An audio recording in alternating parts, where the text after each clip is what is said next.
Hello everyone, I'm Tim from Tim's PC and I build custom PCs to suit anyone's needs or budget. Also live stream all my builds and repairs for transparency and educational purposes. So if you would like to get an awesome new PC and you'd like to get put together live, send me a message today.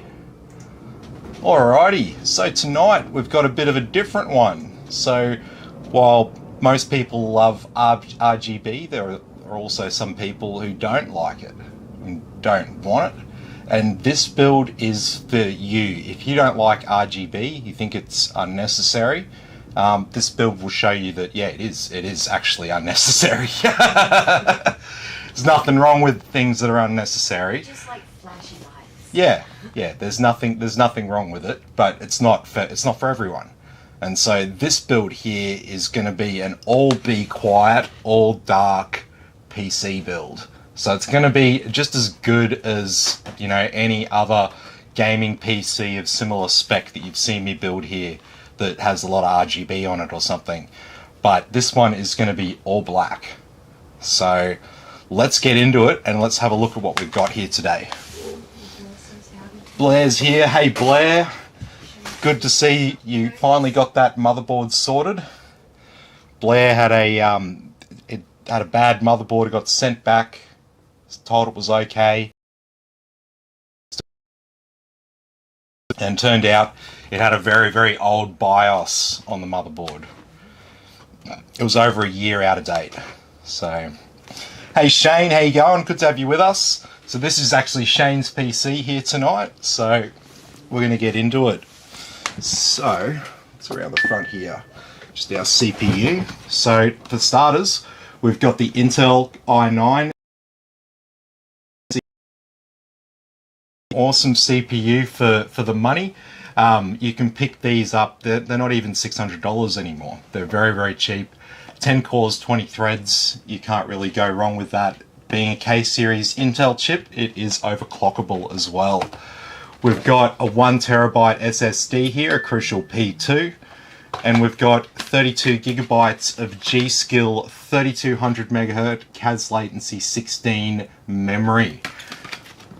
And we're going to be holding it all together with the MSI Z490A Pro. This is an ATX motherboard with obviously dual channel memory and a lot of PCIe slots, but we'll have a closer look at this board when we unbox it. And powering everything is going to be the GeForce RTX 3070. This is the Gigabyte Gaming OC. Is the OC, isn't it? Yes. Gigabyte Gaming OC version of the card. So I think there is a little bit of RGB on this card, so we can either set that as, you know, whatever color you want, or we can turn it off, or it can be white. Just let me know in the comments what you want to do with that. But that's obviously the last thing that we're going to be installing here, so I'm going to put it down to the side here out of the way. Over here we've got a couple of 140mm Be Quiet fans we're going to be adding. This case actually comes included with 2 fans already, and one is on the back and one is on the front, so we're going to add 2 more to the front, and we're going to be mounting this 360mm pure loop AIO cooler. This is the Be Quiet AIO. So there is, I think once again there is a little bit of lighting on this, but it's just like a white light around the CPU block there. So once again, I'm pretty sure you can turn it off as well. But sometimes a little bit of light in the case is kind of cool when you go with the dark theme, because if it's just completely black, you don't see anything through the glass side panel. There's a little bit of just white light in there, just you can see all those components. And powering it, we've got a Be Quiet power supply. So the emphasis of this build is going to be on being really quiet. That's why I've gone the 140mm fans. Unfortunately, we couldn't get a 420mm AIO. If not, I would have gone with that for this build.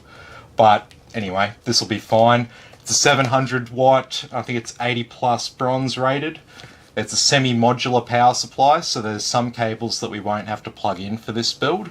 But I think it's got the, I think it's just the main ATX power that's got a fixed cable. But we'll get to that when we get to our case. So that pretty much covers our components here tonight. So let's have a closer look at this motherboard and see what we get inside the box. So we'll lift out this tray. So we've got a couple of SATA cables, got an I/O shield, got some M2 screws. We have a CD which can just go straight in the bin.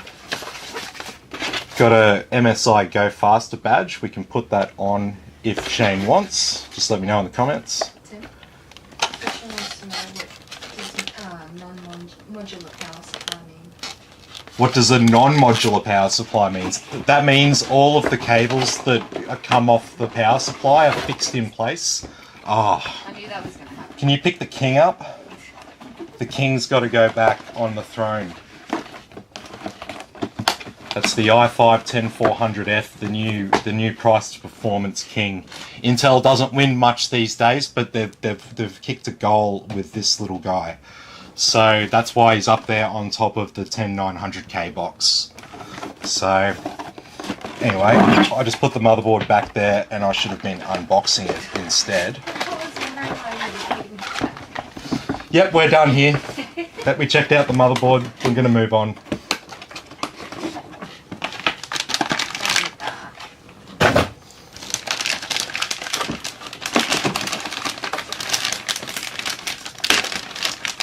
Okay.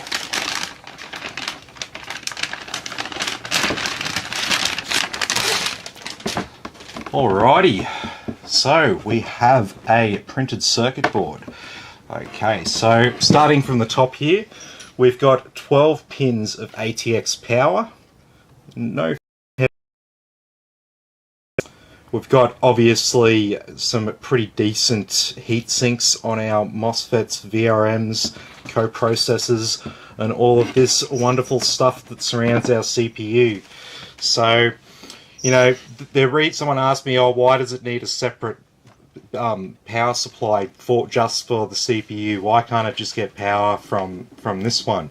And so part of that reason comes down to the fact that the CPU needs very, very consistent, very, very specific amounts of power to operate properly. And so they run it on a separate circuit. So if something else on the motherboard starts using a bit of power and there's like a spike, it doesn't interfere with the operation of the CPU. They try to keep the system very, very tightly integrated and on a separate circuit to everything else. So that's part of the reason why it's always like that. The other reason is just because of the amount of power that it does draw. So the CPU is one of the main things on the motherboard that draws a lot of power. Same with the graphics card, and that's why you'll often plug in power cables directly to the graphics card. And so obviously, like I said, this powers all this stuff here around the CPU. We've got a little fan header here for our CPU fan. We've got 4 memory slots, so this is dual channel memory. There's 4 slots, but it's dual channels, so this is channel 1 and that's channel 2. So it doesn't really matter because we're installing 2 kits of 16 gigabytes in here, so we're going to be utilizing all channels. So we don't have to think about which slot we have to use first and all that kind of stuff. Up the top here we do have an RGB header. We won't actually be connecting anything to it. Bugger off. There's a cat fucking with the camera. Yeah, he's rubbing himself on the tripod. Ah, good one. Got a couple more fan headers here. We've got a 24-pin ATX power supply here, so this powers basically everything else on the motherboard other than the CPU. So if you plugged in a graphics card into this slot here and it didn't have a power cable, it's getting its power through here. So this header here, this is our USB 3 front panel header. We've also got a USB-C front panel header. We've got another USB 3 header around here on a different angle. We'll probably be utilizing that one for this build.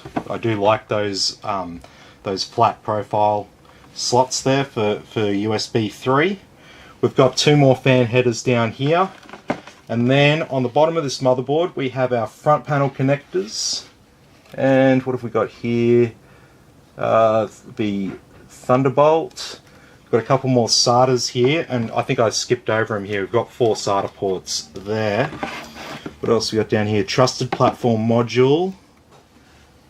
I can't even see the diagram for that one. We've got 2 USB 2.0s. We've got a 5-volt header, JFP2. JFP2 is the speakers on MSI motherboards. What have we got down there? That looks like a COM port header. 2 more fan headers, a 12-volt RGB, and right down the bottom corner here is our front panel audio. So this is a standard design on all motherboards that you'll see, is that the front panel audio and the associated audio systems corner of the motherboard.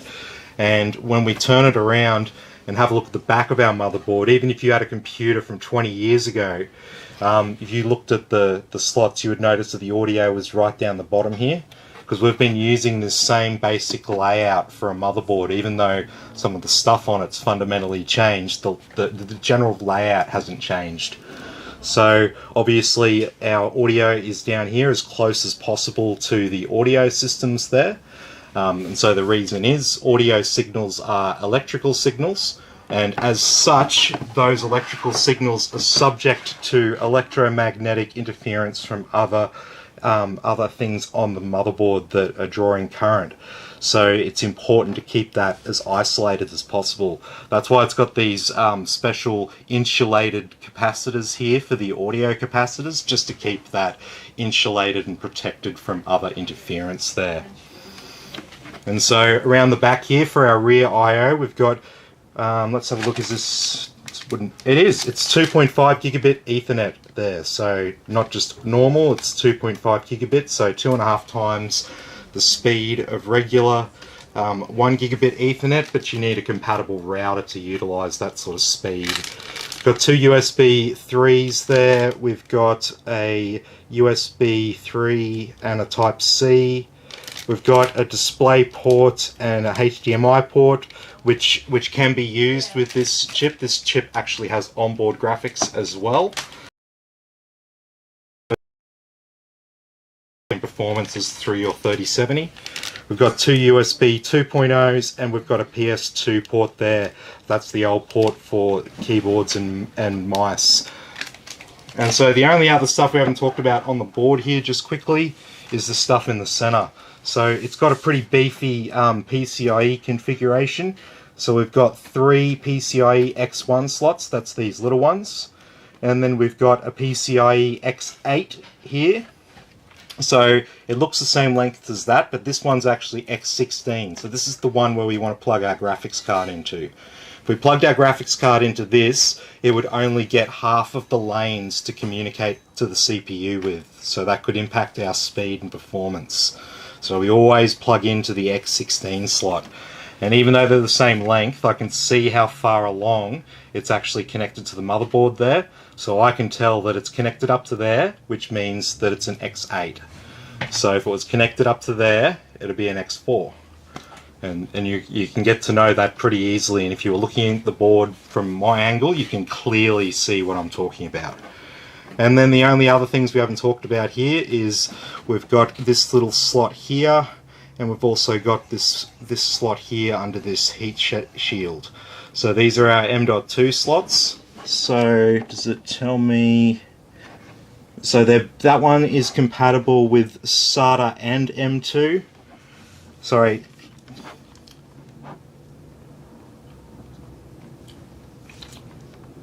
Sorry, it doesn't say that. It says M2 configuration. It says PCIe, which is NVMe, or SATA. I just read that dyslexically because I was reading it upside down. So anyway, so yeah, we've got 2 slots here. Looks like the other one. Yes, the other one can be used for both as well. Sometimes these slots will only support NVMe and not SATA, and vice versa, so you sometimes got to check that. And the only other thing we haven't talked about is under here, so that's where our chipset is. So that's the Z490 in the motherboard name. So that Z490 lives under there, and that is essentially what communicates and interfaces with all these other systems to the CPU, because obviously the CPU can't just like keep tabs of everything else and monitor all those communications independently without being impacted. So it goes through the chipset to the CPU. That's a simple way of thinking about how this kind of works in a very rudimentary sense here. So then when you look at your motherboard, you can sort of go, oh, okay, that's what all this sort of stuff is. The only other thing we'll point out on this motherboard is this JBAT1 header. These two pins here that are next to our battery, that's the clear CMOS header on an MSI motherboard. So if you stuff up with your overclock settings and you need to reset it to factory, these are the two pins to touch. Yeah. Why would you want one modular and modular vice versa? Yeah, sorry, someone asked that question earlier and I don't believe I answered that properly. I got distracted by something. So the answer to modular, non-modular, it is simply a fact of taste and preference, what you want in your build. So basically a modular power supply, you have the cables that can just plug in. You can just plug in what you want and not plug in the ones that you don't want. If it's a non-modular power supply, the cables just come out of the power supply. You can't unplug them. They're connected directly. And so that's the difference. How much do the motherboards cost? They look really nice. These ones here, send me a message and I'll get you a price. I don't want to like tell you it's one price and get it wrong. Shane says looking good, mate. Can you confirm which G card you have there, please? The Gigabyte Aorus, yeah? No, it's the Gigabyte Gaming OC RTX 3070. You meant to have the Aorus one? No.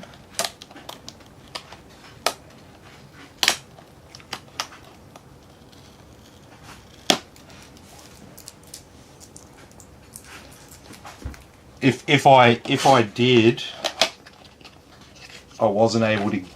Actually, no. I think what happened was I couldn't buy the Aorus, so I've actually got a refund for you for some of the difference in the cost, because that one didn't cost as much as the Aorus, so you get a bit of a refund. Or I can add something else to the PC if you want. If you want extra storage or something like that, I can add a hard drive, whatever. I got new parts here, so just let me know what you want to do.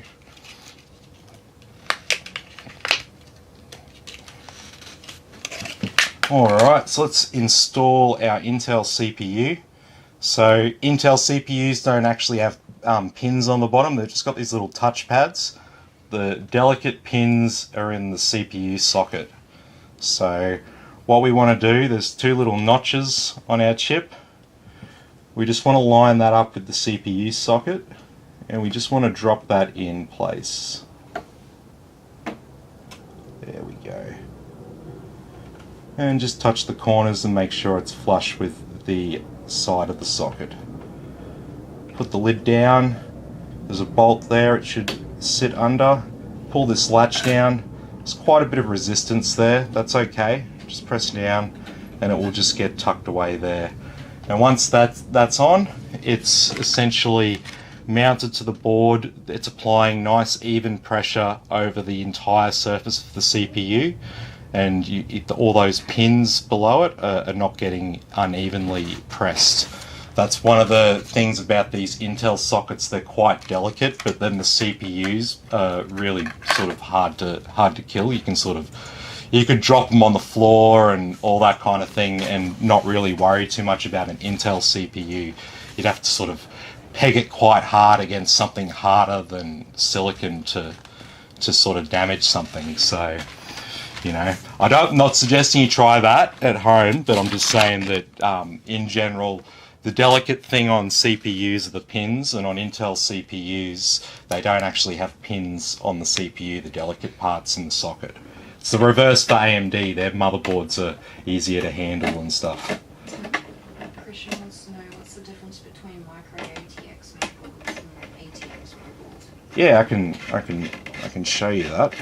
Just a second, I'll just get that off.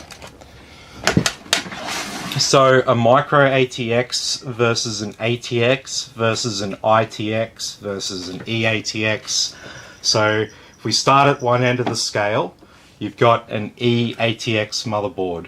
So an EATX motherboard will come out a little bit further at the top and a little bit further on the side. So it's a really big motherboard, usually a server motherboard or a really high-end enthusiast motherboard.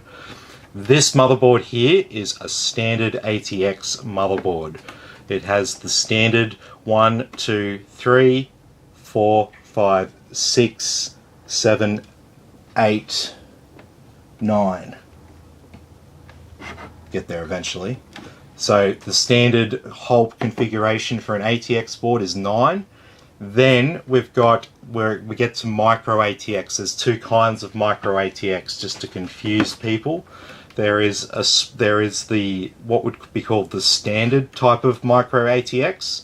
So along the top here, it would be exactly the same. The second row would be exactly the same. And then instead of having this third row down here, we would essentially lose about that much of the motherboard roughly. And that would all get moved up. And this bottom row would just have two screw holes. So the big size micro ATX will have 8 screw holes, but it will only have 2 memory slots. And that is the smaller type of micro ATX board, and that one usually only has 6 screw holes. So there's some of the differences between the different sorts of boards, and the mini ITX is essentially draw it off with the bottom of that graphics card slot, draw it off with the memory slots there, and square, and you just have 1, 2, 3, 4 holes on the motherboard. So that's all the different sizes. So essentially if you buy the micro ATX board or the ITX board, they are cut down versions of the ATX board. If you buy the EATX board, it is an expanded version of that standard ATX board.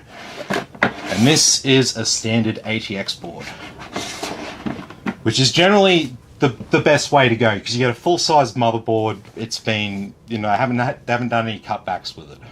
This is like the final draft, not the revision that they've had to make to fit it into smaller cases and get the costs down and all that. This is how it was intended to be. So, all right, where are we? Got a Avengers card there.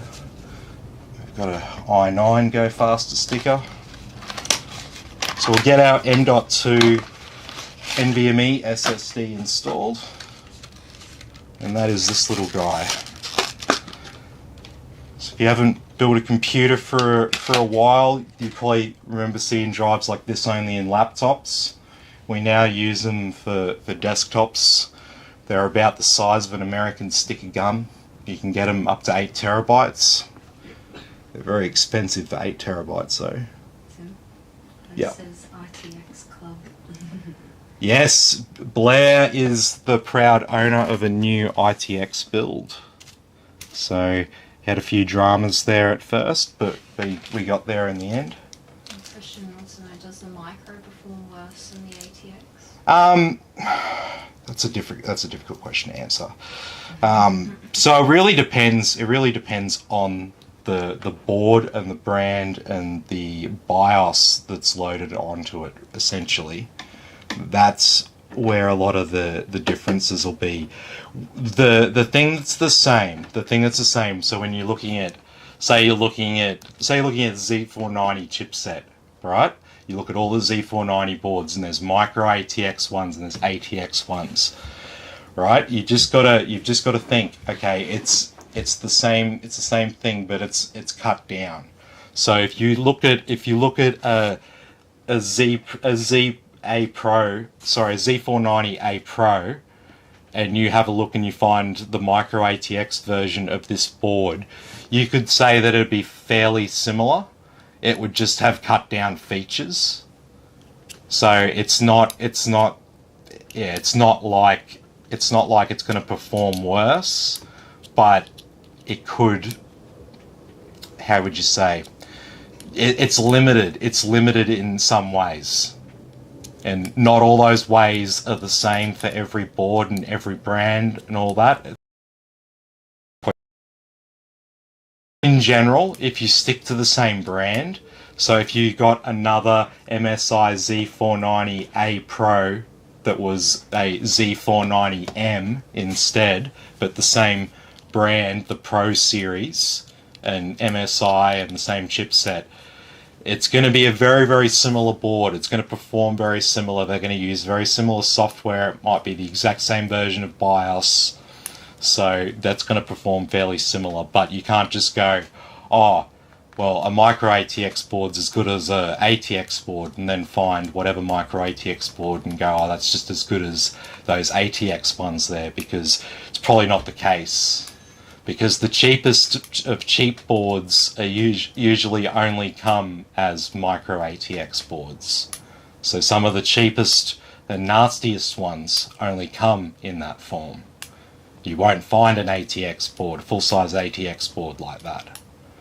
So, yeah, like I said, hard question to answer. It's very product specific, so if you have any questions, send me a message. Be happy to help. Hey Mick, how you going?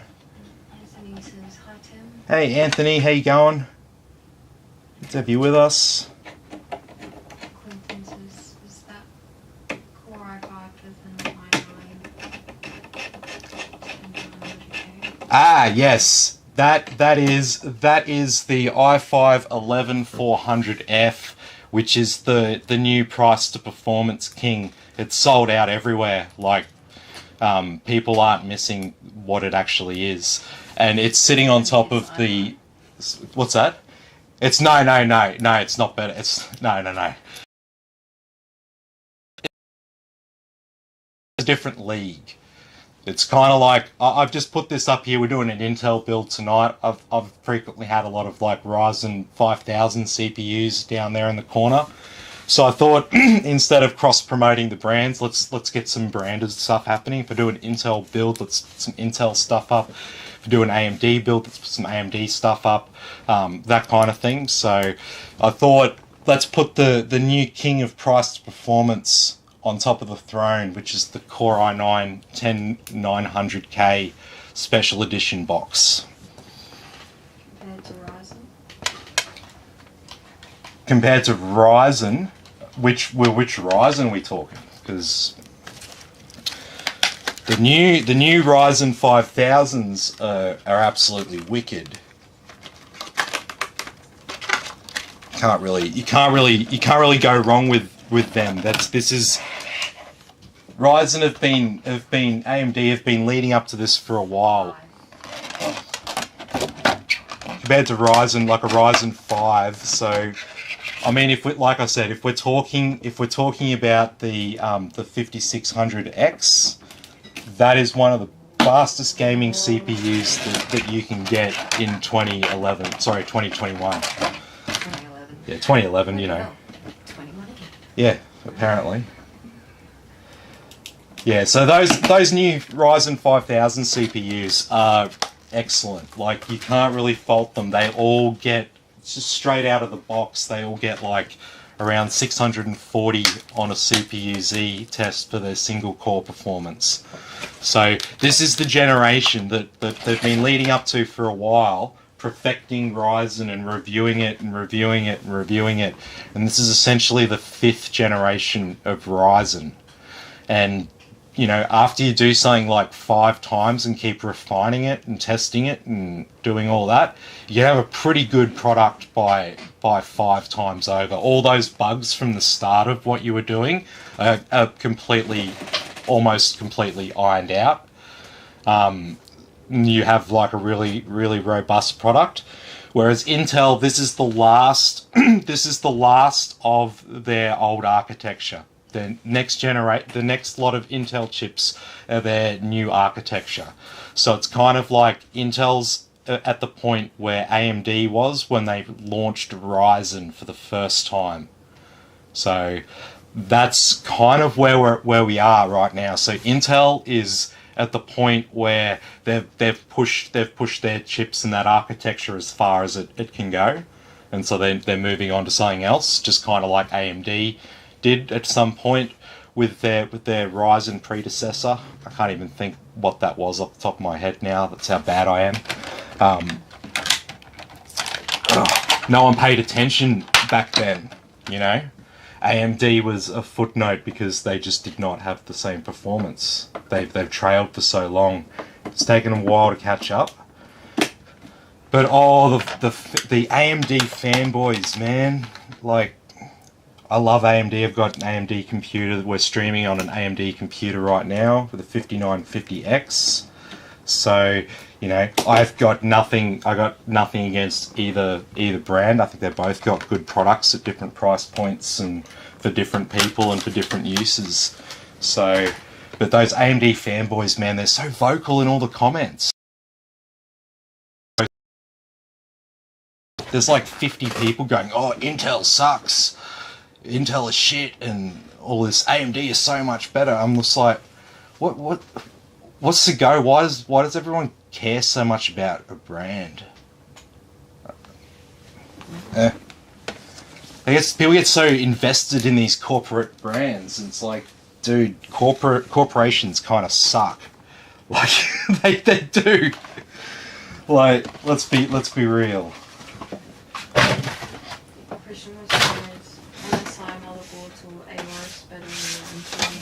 Oh well, I mean, you can get some absolutely amazing MSI motherboards. You can get the Aorus Extreme. I've got an Aorus Extreme coming up soon, so check that one out. I think that'll be on Friday. I'm just waiting on a case from PC Case Gear. So there's some really great boards from all of the manufacturers. Even ASRock. ASRock have the Tai Chi range. If you're unfamiliar with that, I'd say look up ASRock Tai Chi. All the manufacturers make really good motherboards. Any of the ones the four big ones that you're used to hearing about here in Australia: ASRock, MSI, Gigabyte, and Asus. They all make budget ones as well. So they're all at every price point. ASRock are more famous at being budget. Asus are more famous for being premium. Gigabyte and MSI are in the middle. Like, that's the general brand perception. But it's not like it. That's brand perception within a market. That's not actual, like, quality of the actual product. And the truth is, at different, if you got $600 to spend on a motherboard, you can go to any of those brands, and they're going to have a really good motherboard for you. You got $1,000 to spend, they're all going to be really good motherboards. I don't think you would find any company's high-end premium line of motherboard to be substandard. You know, you can't really get away with that. Like, not with like a flagship brand.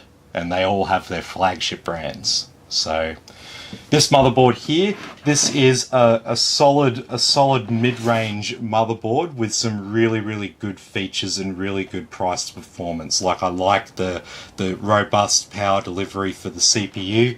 I like all the PCIe slots. I like having dual M2. Just even having all those PCIe slots, because if we consider the M2 slots as an additional PCIe slots, we've got a total of 7 on this motherboard, which is really good in my opinion. Anyway, I think we've spoke a fair bit. We might try and move things along, because I think, what, half an hour? I should at least have the case open in half an hour, right? So this is the Be Quiet Dark, what is it, the Dark Base 700? Yeah, pretty sure it's called the Dark Base 700.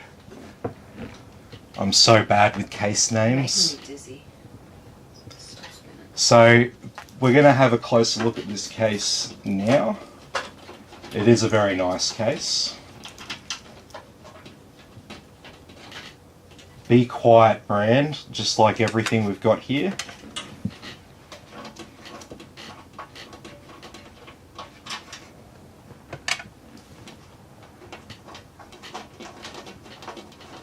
What? You think I'm about to drop it? No. I was just laughing something stupid. The brand is like telling me to do something. So be quiet. Did you really want to know that? No, it's all good.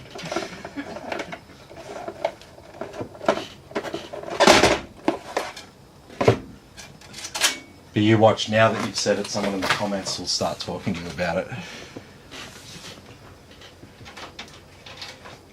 Someone who never normally watches these streams. Oh. Okay, so having a look around the back there.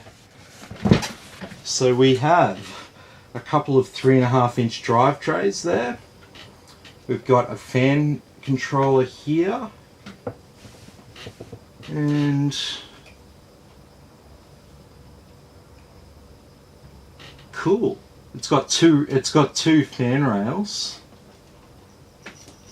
and it has a 12-volt RGB header.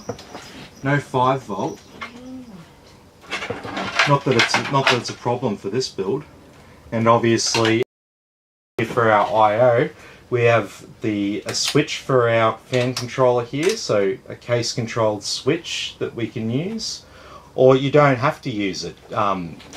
Yeah, so Shane, just let me know once again whether you want to use the switch at the front to control the fans, or whether you'd like the fans to be automatically tied to the temperatures and loads on the motherboard.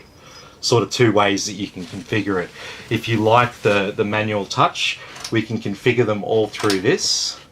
Oh, it's actually, no, we don't even have to do that, because this controller's awesome. It's even got an auto function, so I can put it down onto the auto function and key in those settings, and then you can manually turn it up if you want. How cool is that? That is a nice feature. I like that. USB-C on the front panel, love it, and standard for the rest there. No out of place blue plugs for our USB 3s there. They're black, but they are USB 3s. A reset switch and a LED switch. That would be for the LED header on this controller. And in our accessories, let's have a look what we get here with our accessories. So we get another drive tray. Why do we get another drive tray?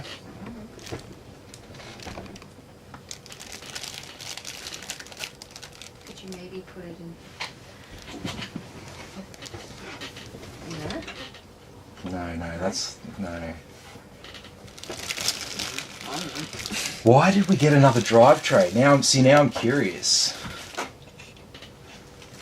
Why did we get another drive tray? Can't mount another one in there, can you? Or can you?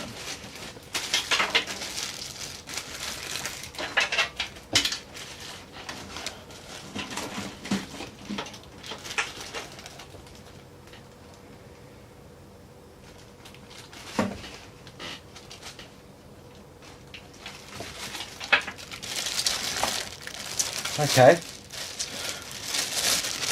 I can't see any obvious way on how we're meant to mount that, but they give you an additional mounting tray.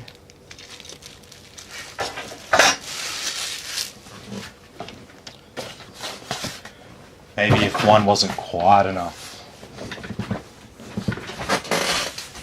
Is that a dad joke?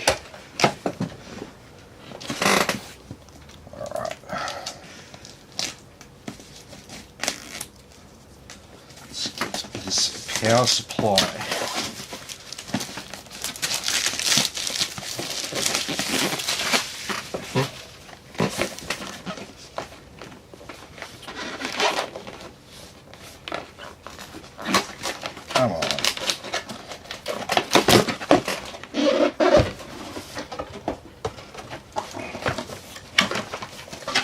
brand new.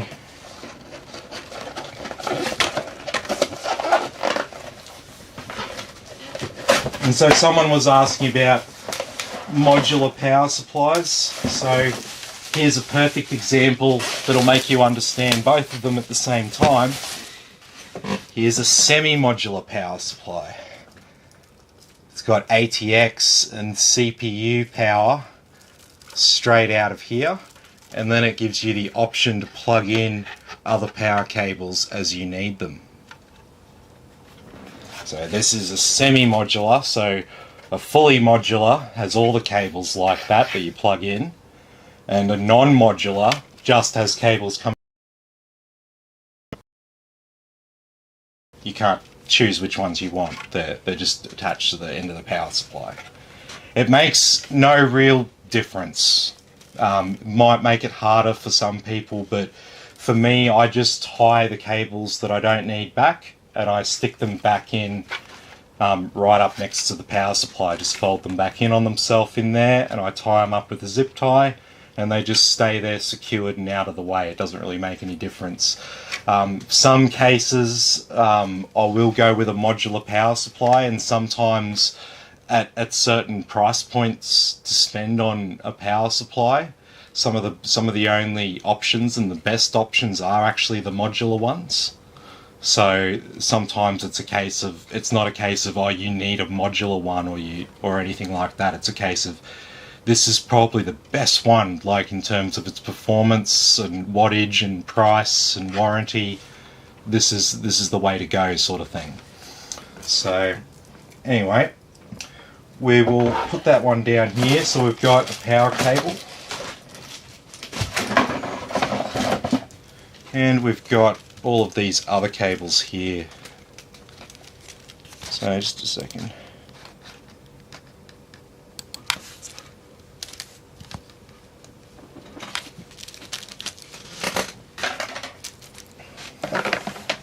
Hang on, just to write Shane a message here.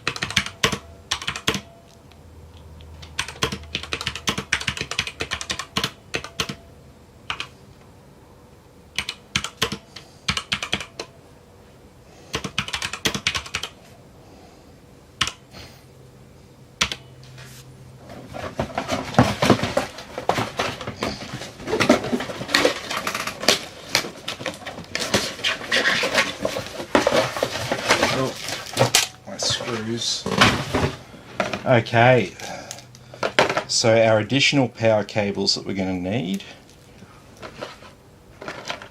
we'll need a SATA cable. Plug that in.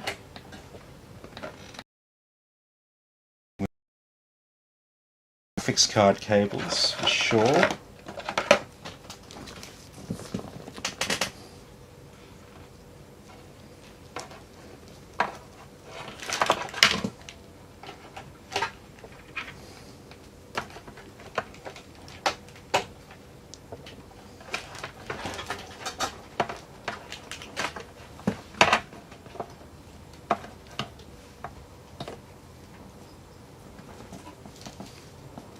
Yeah, Shane, I just sent you a message. Just let me know what you want to do.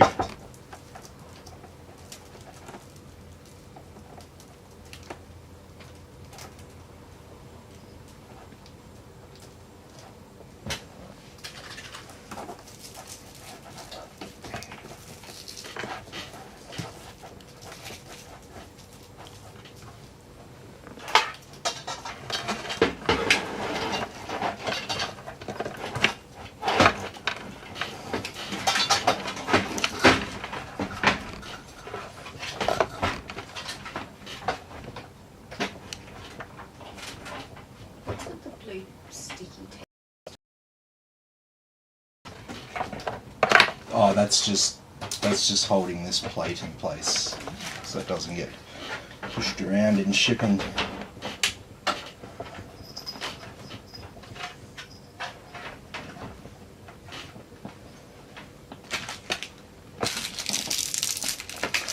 Okay, so we've got our power supply screwed in here.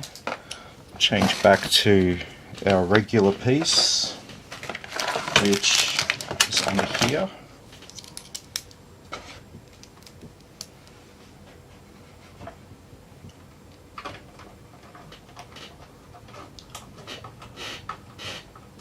So we'll screw our hard drive in here.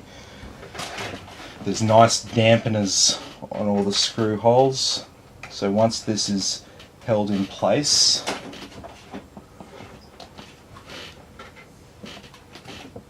oh wait. I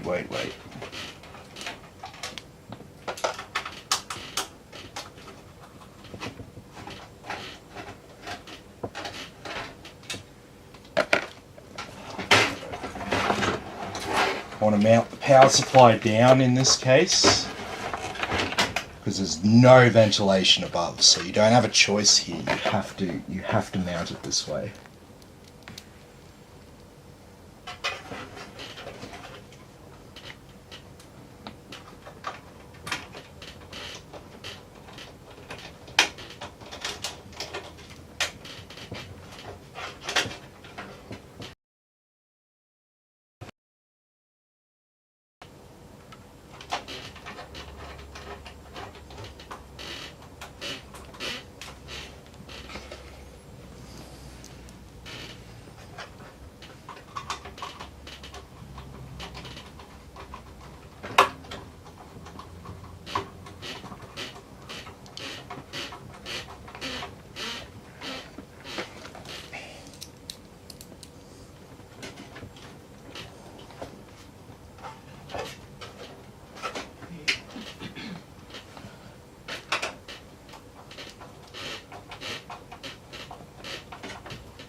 There we go.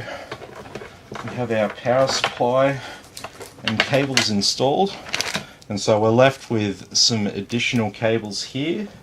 So what we're going to do with these is spare hard drive tray around. I'm going to stash them away in one of these hard drive cages, and then if we ever need them for whatever reason, they're just stored away inside our PC case. Nice and simple. So now we're going to put the motherboard in. No, I want to put these fans in. I want to get that sorted, because I think I'm going to have to take off a panel here or something. Oh. The small bit in the front does. Yes.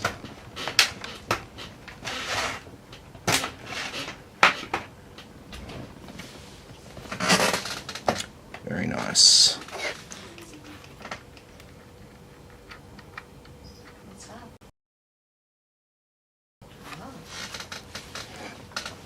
So yeah, this is illuminated. It's just got a white LED. And we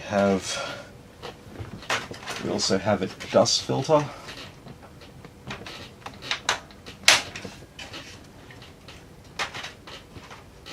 Which should just come out, yes. Alright, so I've got, as you can see, one fan in the front there. So what we're going to do is we're going to move this one down.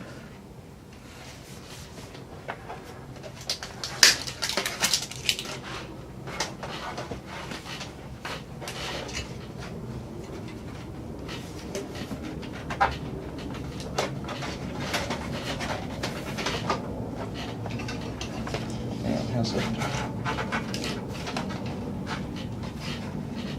Does that pop out? No?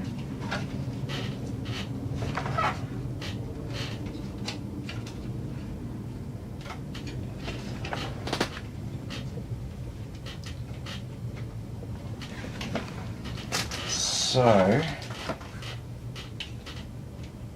come on guys, surely it's not.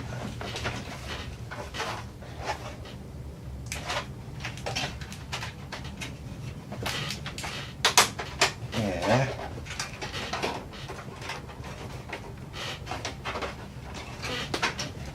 Jesus, okay, I'll take this bolt out to pull this plastic flap up.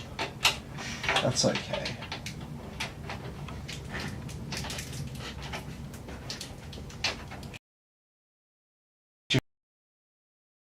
In the opposite way to loosen them.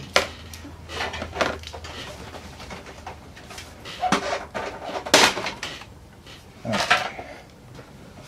This plate's off. Now we can do what we need to do.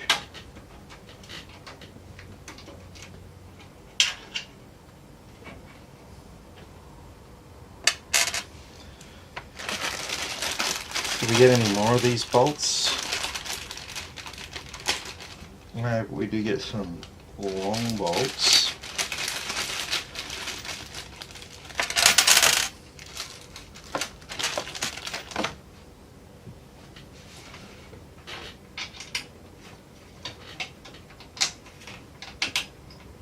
Oh, sweet.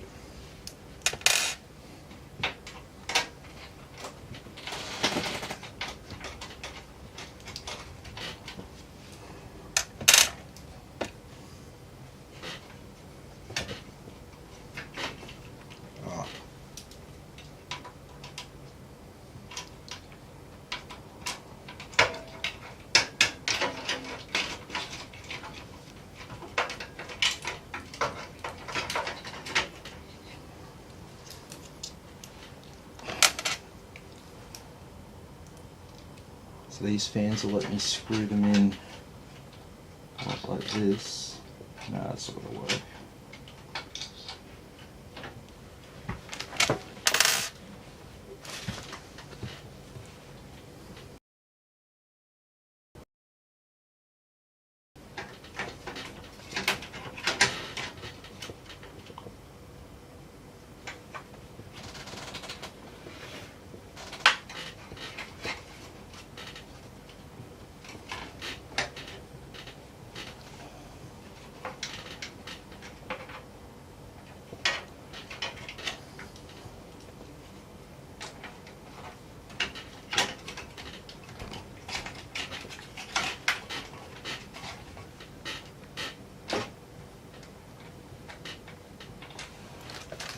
Okay.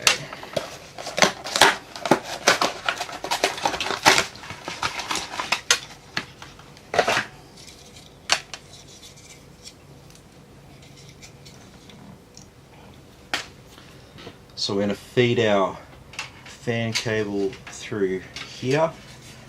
So it's running out to the back.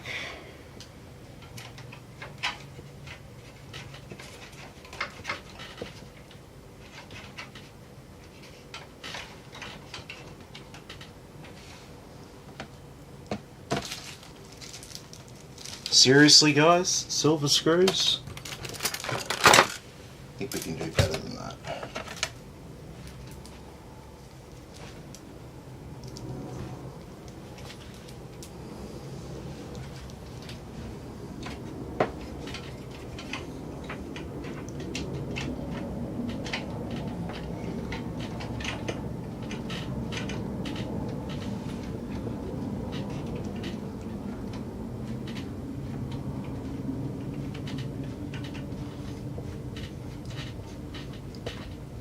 Yeah, sorry about the Aorus card.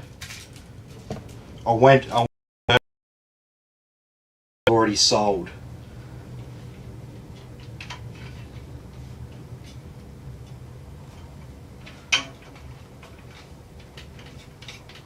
But still, I got you a deal on one of these.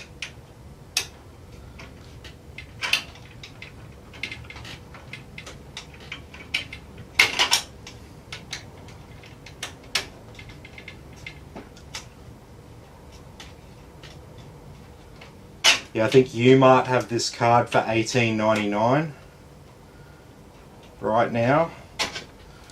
I think you paid like 1760 or 1770. I think I got it for. I'll have to check. Whatever the variance is, that's what I was refunding you.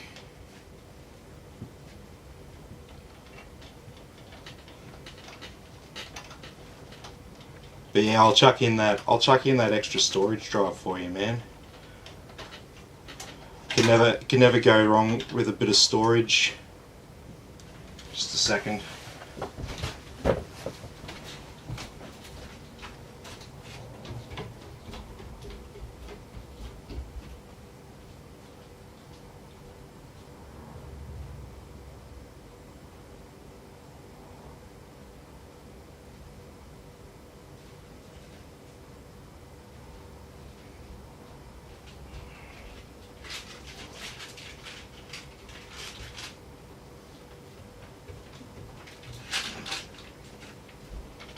Alrighty. So I've got a brand newie.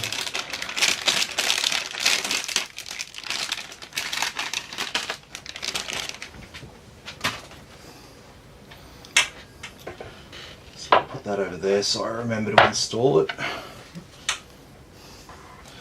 Because if not, I'll forget.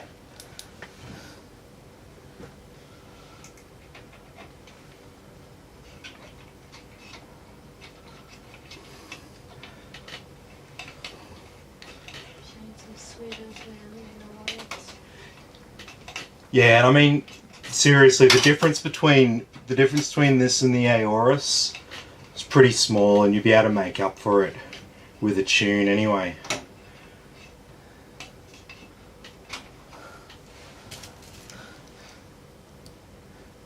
See, what they do is they just like put bigger coolers on them, and they increase the clock speed from factory just to like get the performance numbers up there for their top tier ones. It's exactly what Asus don't do with ROG Strix.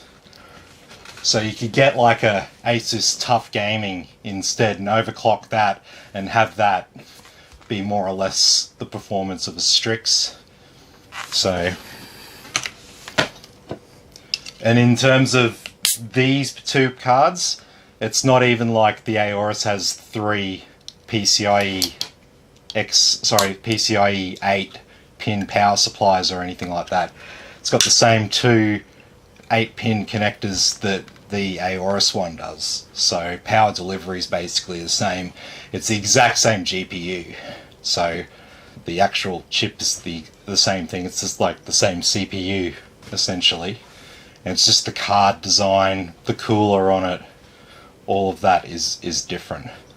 It's like 2 different car manufacturers with 2 different cars, 2 different brands, and they've both got the exact same engine and drivetrain in them, and all they've changed is all the other stuff.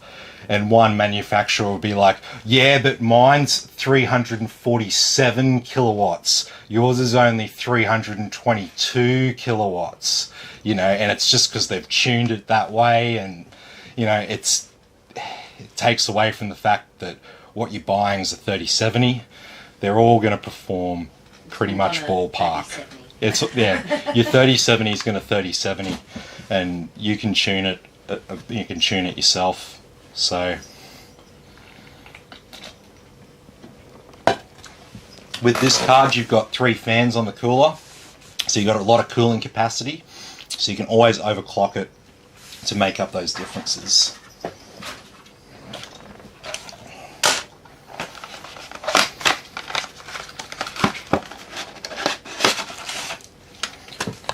The only other factor that comes into it is binning. So if you're an extreme overclocker, then it's generally a good idea to get those high tier ones, because you'd probably be able to get like the absolute maximum clock speeds out of them.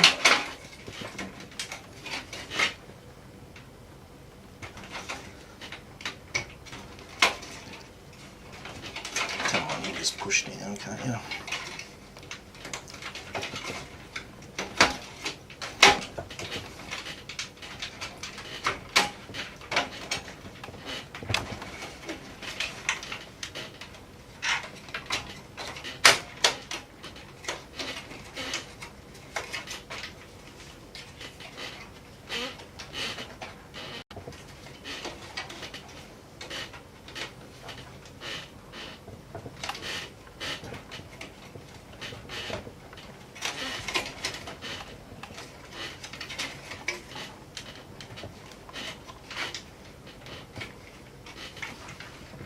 Just making a bit of clearance for this last fan. It is very, it says 420 compatible, but it is very, very tight. I guess that means the fans won't make a lot of noise.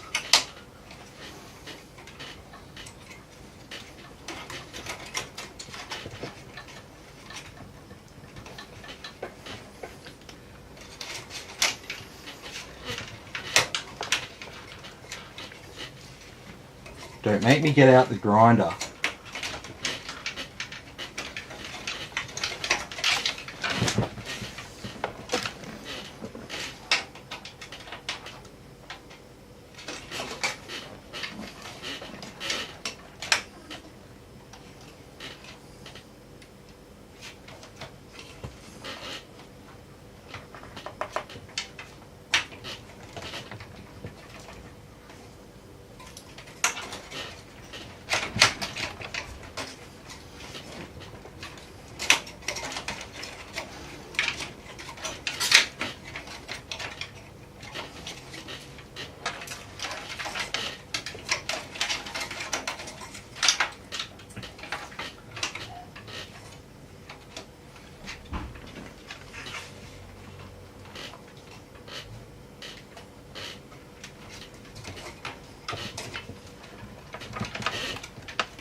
I am about 1/2 mil too thick just on these to fit it in. It says it's compatible, it's their own fans. I can't even fit 3 of them. It actually has to be sanded down. So, what I might do, I might put it to the side for tonight because I'm going to have to take it downstairs to do that in the garage. We'll just run with these 2 here for now, and we'll do our cooler, and we'll just be putting in one final fan at the front. That'll be fine.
Jesus. Yeah, easy access, right? Okay, so I'm going to stick my mouse and keyboard down here for a bit.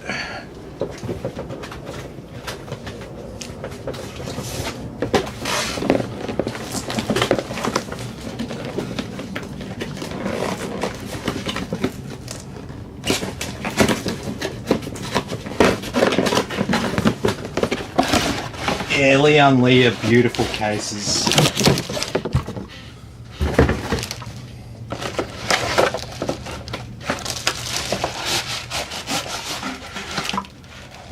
This is going to look pretty cool when it's done.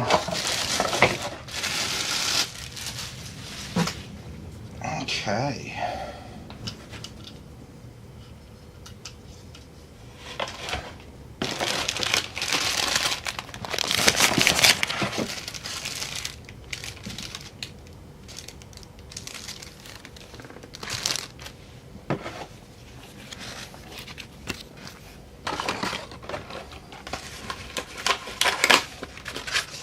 Alrighty.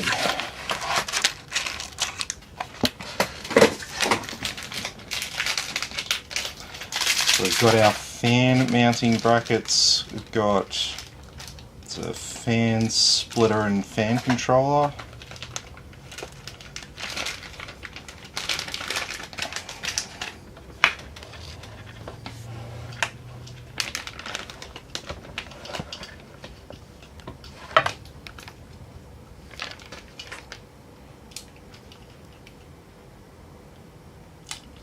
We got here on this. Okay.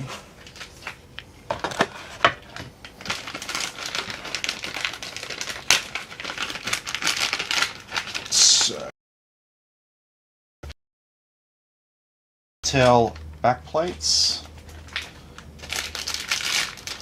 for our AMD, and this little bag here is the universal ones. So we won't be using these AMD ones.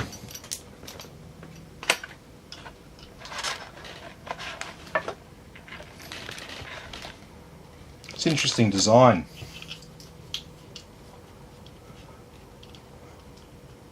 Not 100% sure what this little modulator here is.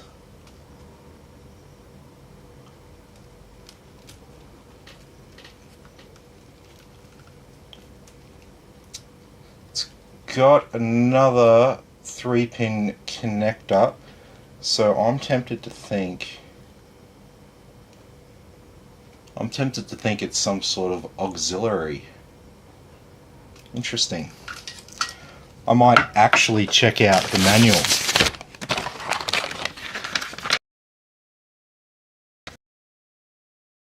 What that is, and I'm sure other people are, and they're going to ask me. So let's have a look. Yes, mounting the cooler, yeah. Description of the cooler.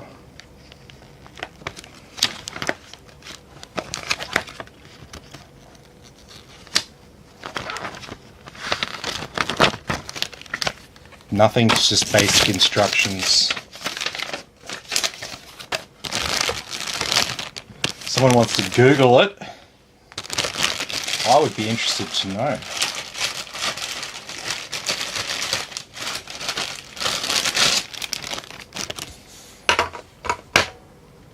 So we're going to be mounting this cooler.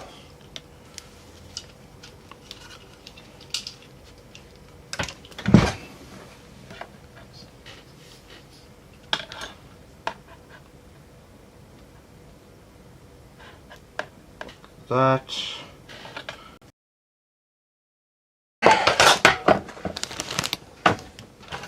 So we want to make sure that we have our fans running the right way, in which case I want the fans cables to come this side of the cooler.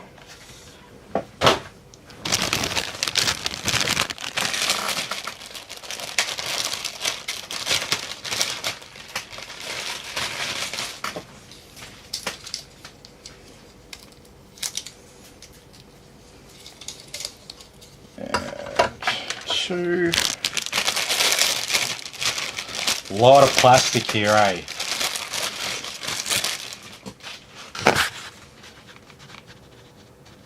Let me just make these Facebook comments a bit bigger because I can't really see them. My wife has left the room.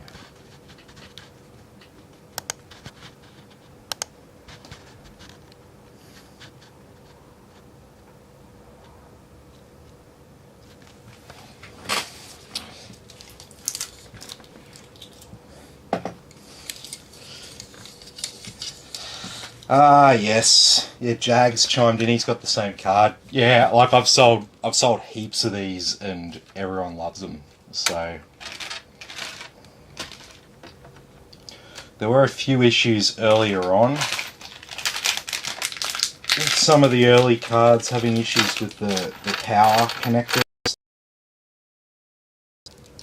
but I didn't come across any. So we either got very lucky, or it wasn't like a widespread issue.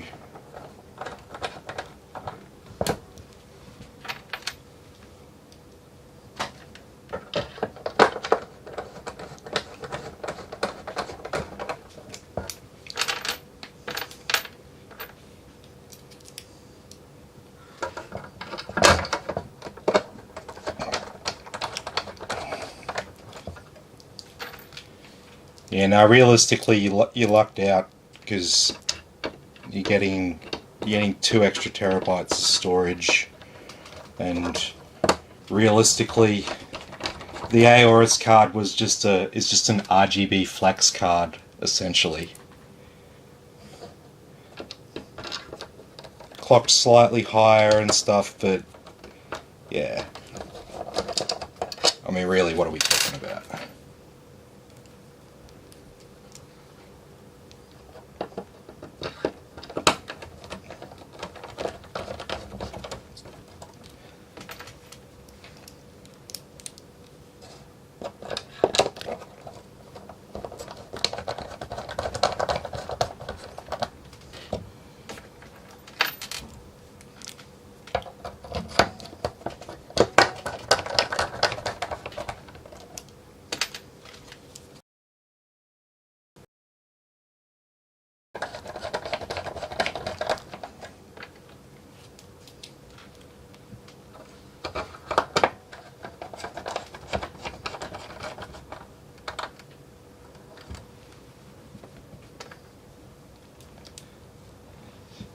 Ah, yes, Mick said he used to live in Springwood. Yeah, so you'd get all of the Brisbane to Sydney traffic flying right over your head. It's right on the flight path.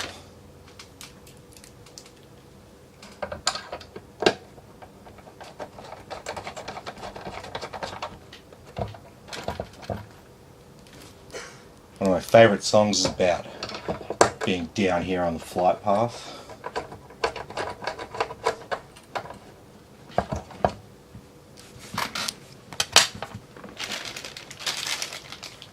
Okay, so what do we need to do to this?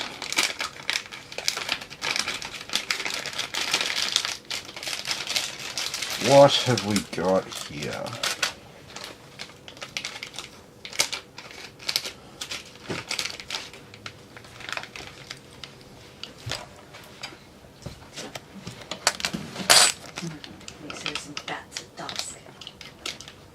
Bats at dusk. Yes. Switch. Yep. Yeah. We used to live Wood End, so right next one of the bat colonies. No, you got your place mixed up. We used to live at Wivenhoe Pocket, and at Lowood there is actually a colony. Yes. There is actually a colony of bats that live there. Mm. And what was really sad to see was there was a heat wave. Yeah. And we used to drive past where the colony used to roost, and we could see like probably 70% of them died in a day. Yeah. It was really bad. It was pretty bad, yeah. Bats are cool. They're like flying dogs. They look like flying dogs. They do. Yeah. Okay, so we've just got a pretty ordinary looking backplate there. Some people don't like bats, but they're good for the environment. Yeah. Buddy, no! What was he about to do? Pulling the cables coming out of the power supply. They're hanging over the side of the table, and he's like, ooh, that's me. Alright, so we just got these little diamond screws that slot into place, and just these little rubber grommets.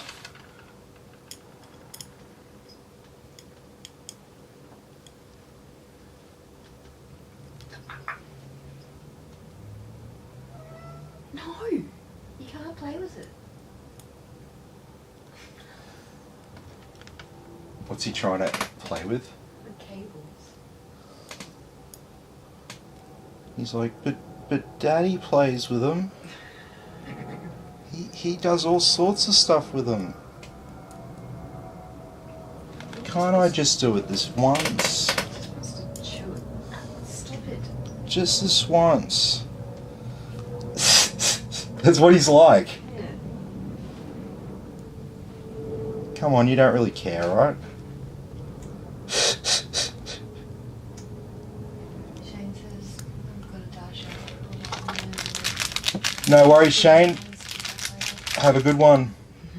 This is bad pussy. Yes, he's very naughty. Yeah.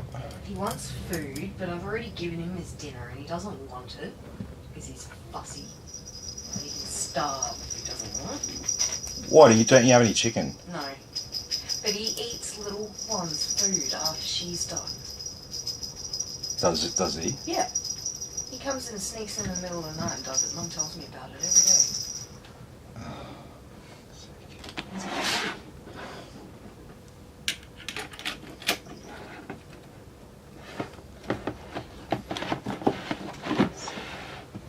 What is it with you on the fucking tripod? Go away. You're being very annoying tonight.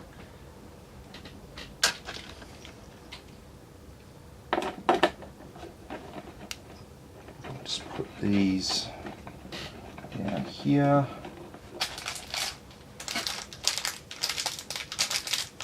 Oh, hang on. Are these going to be the right bolts for that? Steve.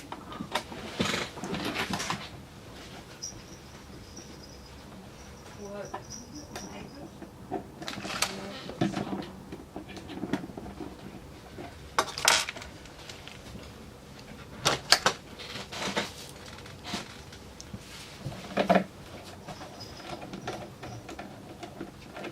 Yeah.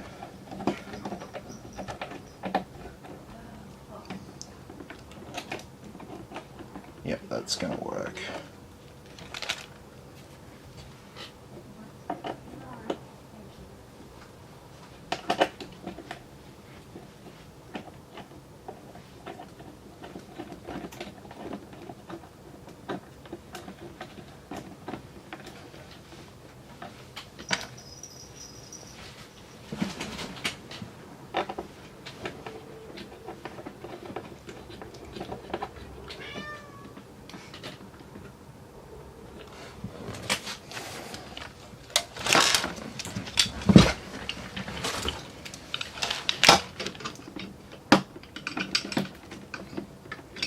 Okay, do I have these plates around the right way?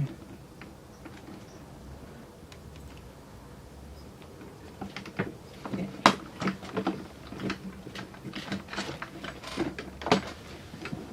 gonna have to lock you out of the room in a minute.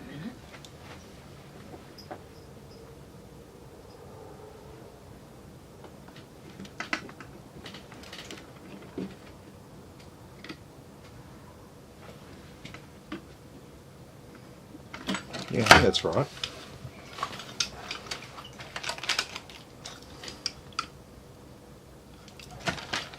I don't like that they're not tight.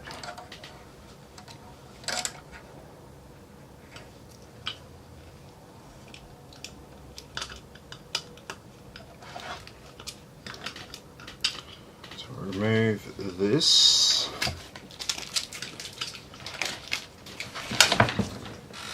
And Arctic silver down. Oh, there's a- What was that bottle? I do not know. It says coolant anti-freezing to 5 degrees.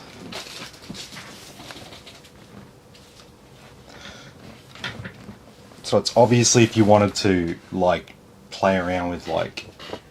Oh, I see. It's just extra coolant. Yeah. To put in the thing.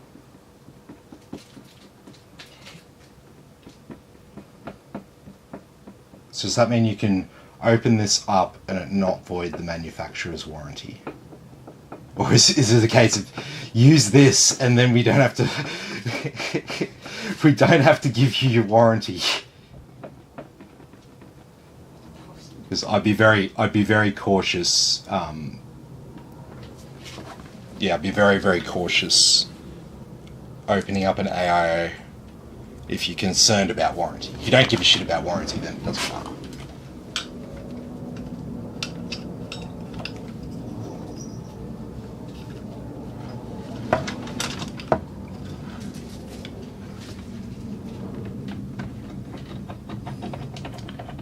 It's not upside down.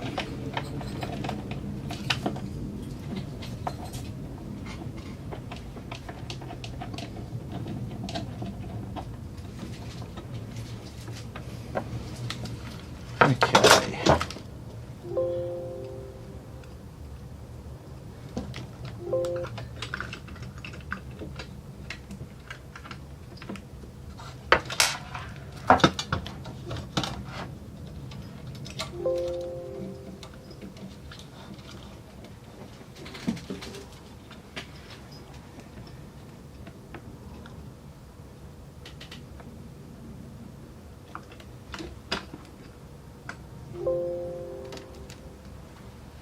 Can I use you?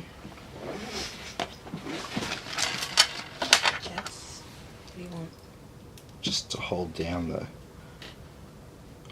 cooler.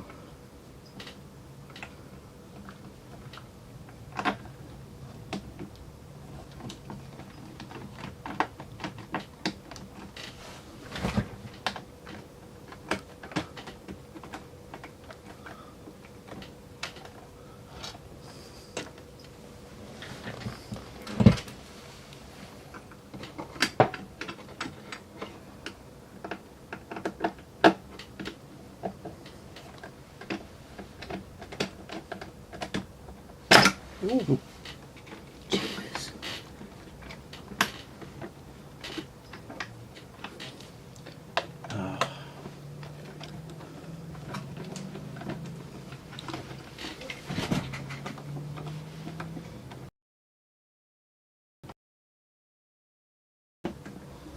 Oh, are you serious? What?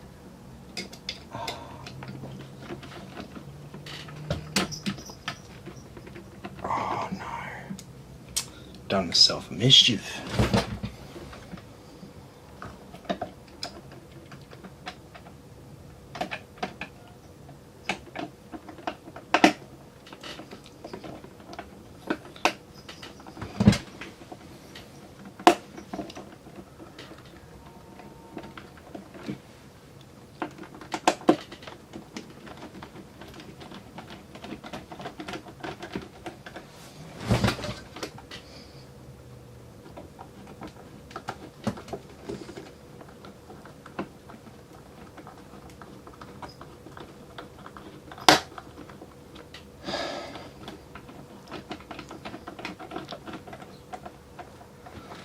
Let's hope I can make this work.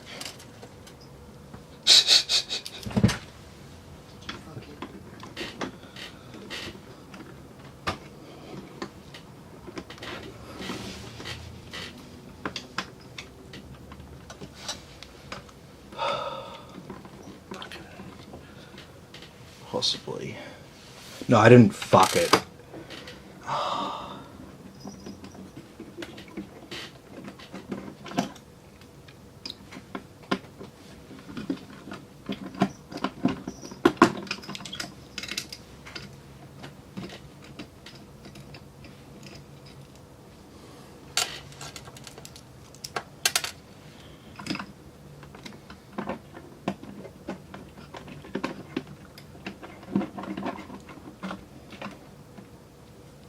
So,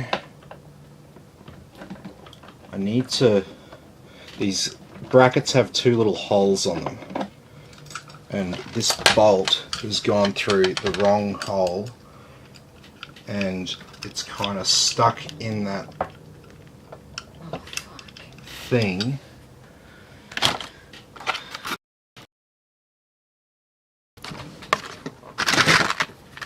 Yes, thanks babe. Perfect. Let's do this without getting thermal paste on you.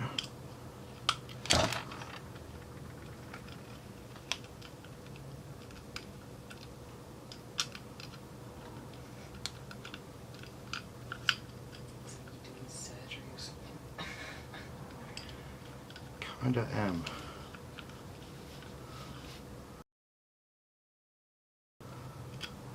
Just fucking put it back on board.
Okay.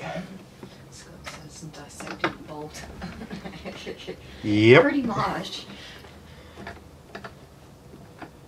But we are looking much better now.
Okay.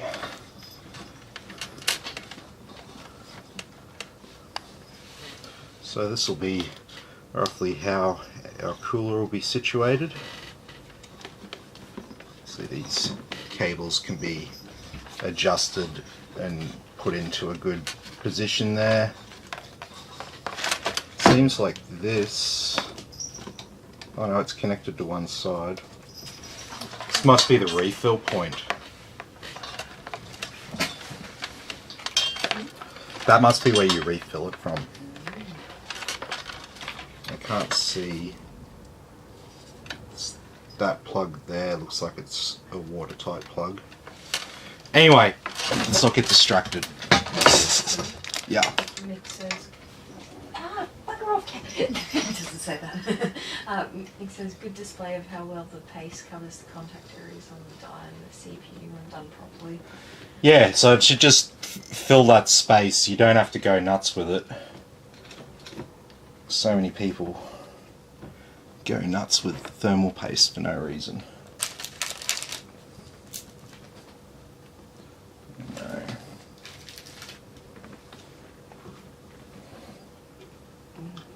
it even come with coolant in it? Is this the coolant they have to add to it? No. Okay. It comes with coolant. I'm just going to plug this fan header on now. Back again. Bugger off. Yeah, with his one-track mind. This guy says this is where I've got the bugger. Yes.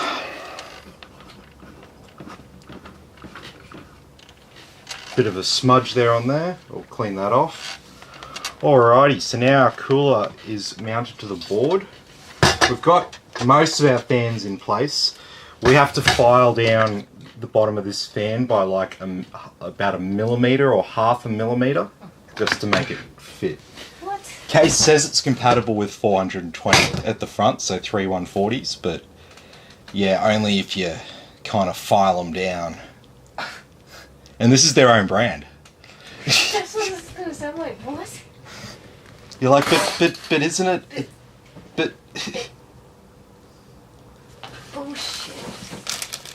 I don't believe looks like it should fit. See, I think it fits in terms of dimensions. you. I can wedge it part way in there, but I can't get it evenly in there.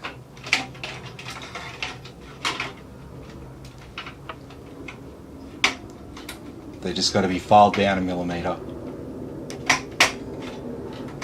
You won't get it off the back. No. No? See, it's not flush. I was quite proud of myself. No, I did that much. That's not quite right. Oh no.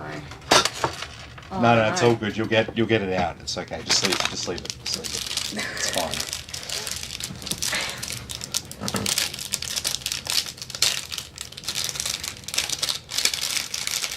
So I'll get this IO shield installed.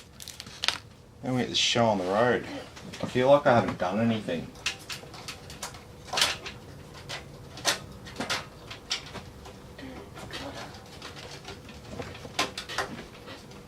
It doesn't. Oh, I see what's stopping it. It's the bit. Yeah, it's the clip, the bit at the bottom of the fan. It's not actually the fan width. The diameter of all those fans fit. It's the little bits on the outside. So all I'm going to do is sand down one and shave about a millimetre off, and then it will just fit perfectly in there. We don't actually have to shave the actual fan itself or the skirting. I see. You could probably fit 3 of their case fans, but not. You've got 2. These 2 are different to that one. That's why. Oh it yeah, doesn't sit just slightly. Yeah. Like they look the Yeah, same, they but look the almost edges the are same, just slightly different. Mm. Yeah, that'll be it. Yep, that's it. 100%. Alright, so we've got our power supply installed. We've got all of our fan cables routed to the back. So, let's lay this down. Oh, I've got it. See, this is why I put it there. Here's the hard drive, so we don't forget to install that. I always forget.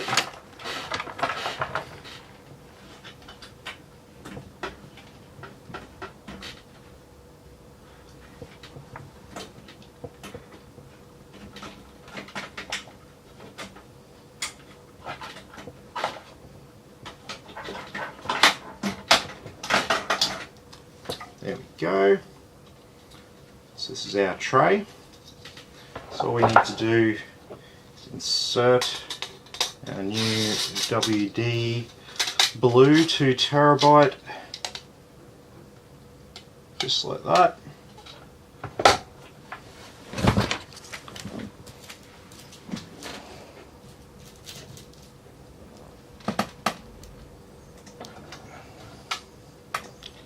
And some fine thread screws here for our hard drive. Oh, got the wrong one. It would appear. Oh no, no.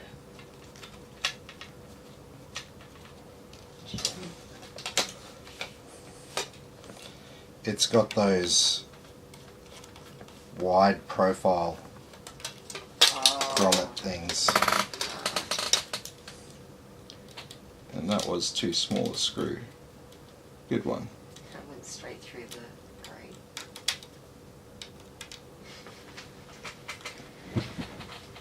You're having fun tonight, aren't you? Oh, I am. No RGB, but I'll make up with it by doing myself mischiefs. Yeah, you haven't been doing a lot of that recently. Maybe you're just catching up. Yeah, just, you know, felt like we needed to, yeah. Live in the show. Yeah.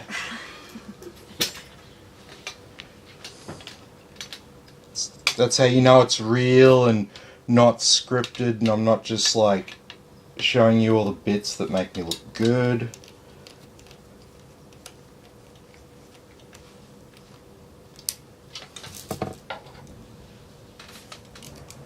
See, I've even got the right bolts in my screw tray. Didn't even need the ones included with the case.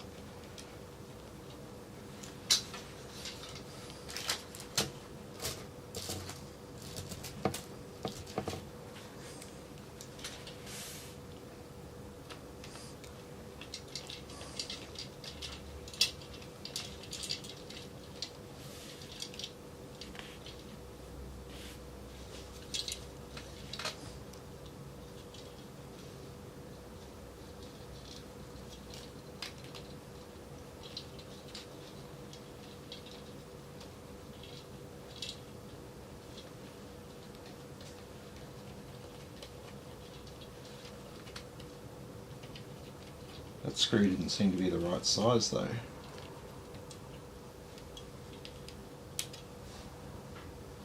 It wasn't. Bastard. Same top. Yes.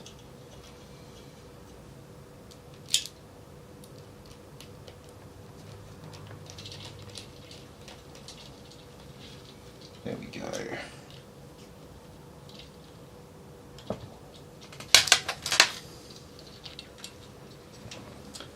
Now we can insert our tray.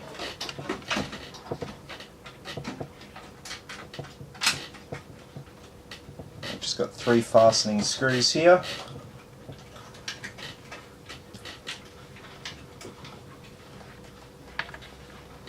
And there it is, our hard drive stashed away there. You wouldn't even think it was there. Just blends right into the case. I don't even think you can make it out. But it's there. Alright.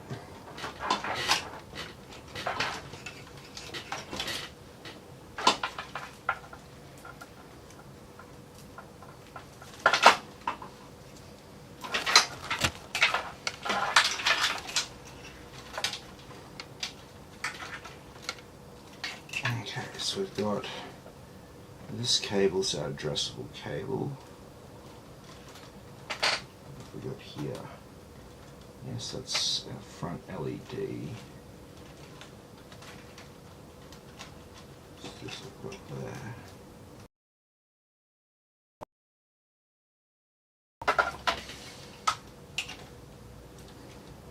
Okay. Yes, yes, yes, yes, yes. All right.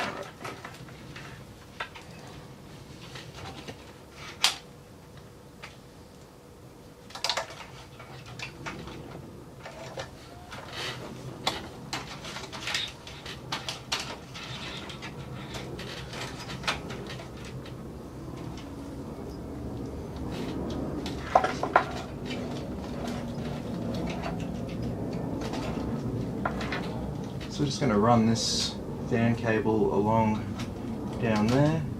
All these other ones appear to already be installed for us. So we'll get rid of these twist ties.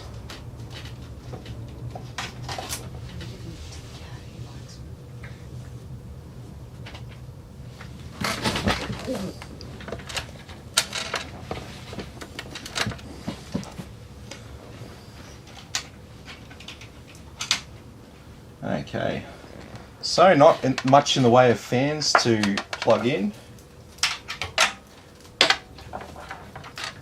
Do have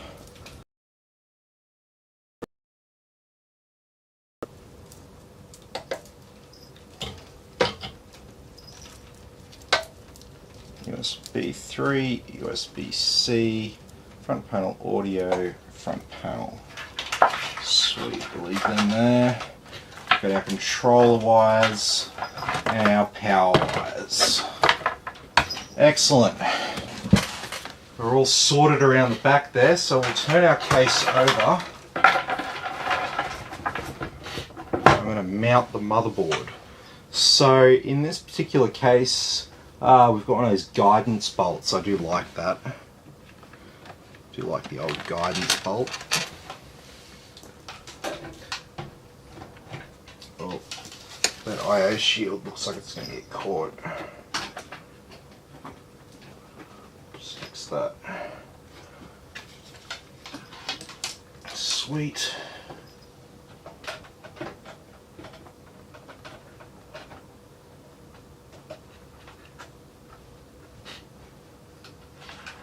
Perfect.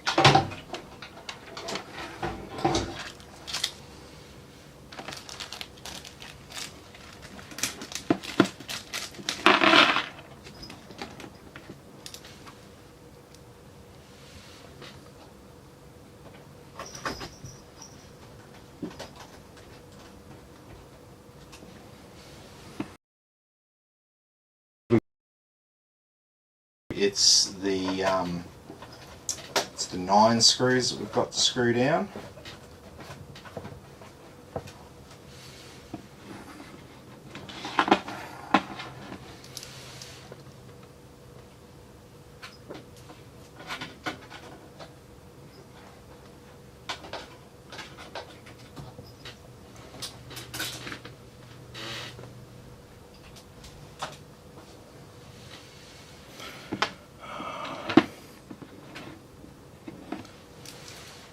So hard to tell these bolts apart.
Sweet.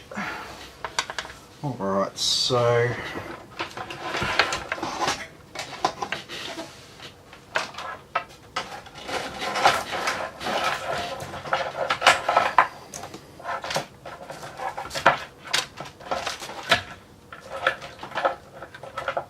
I'm going to grab this CPU power cable.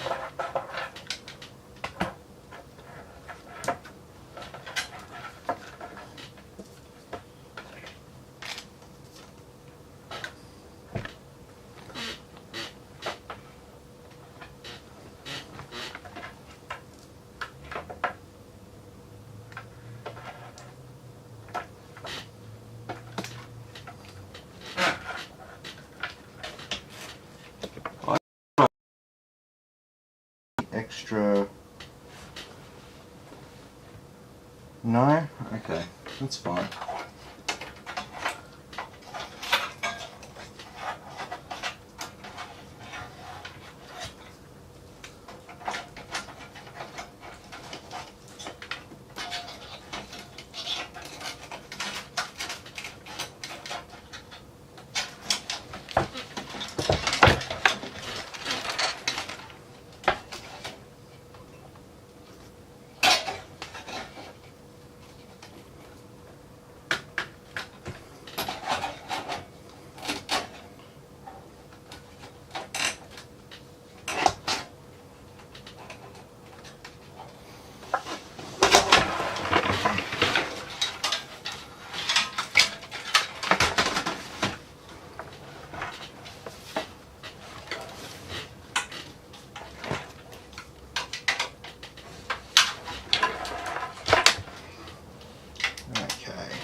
So we'll just get this lid off it now.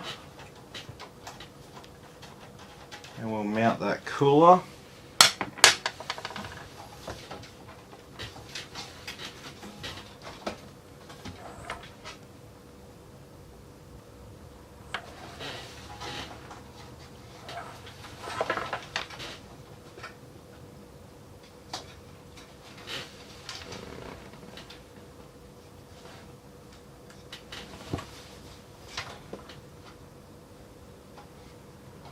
Do I have to remove those screws as well?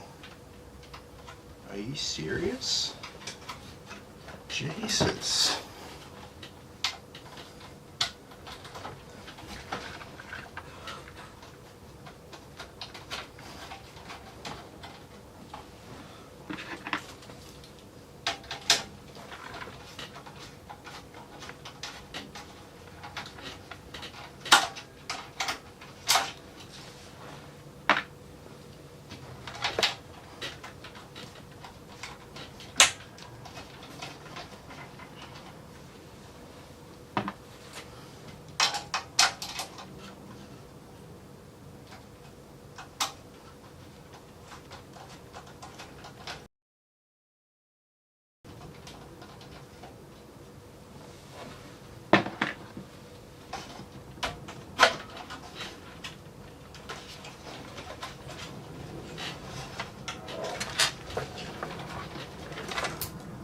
Jesus.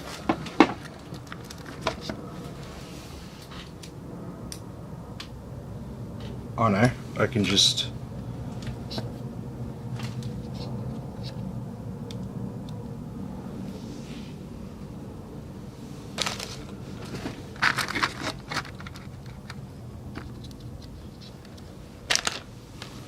I don't have to remove those two. Just have to remove these two.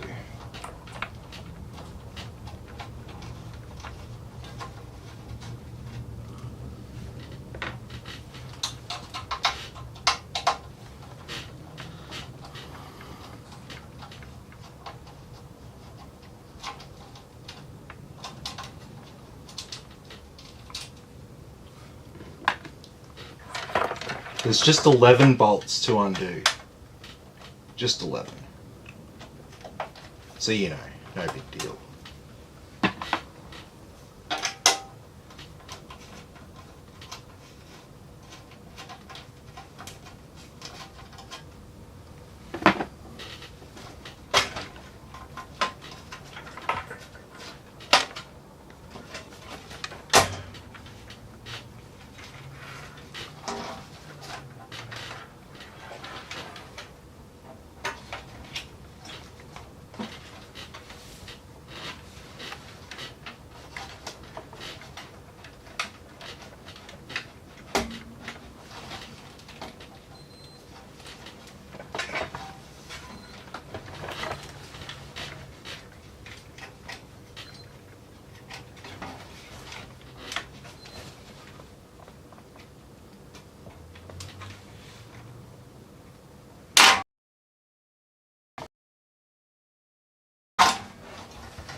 There we go.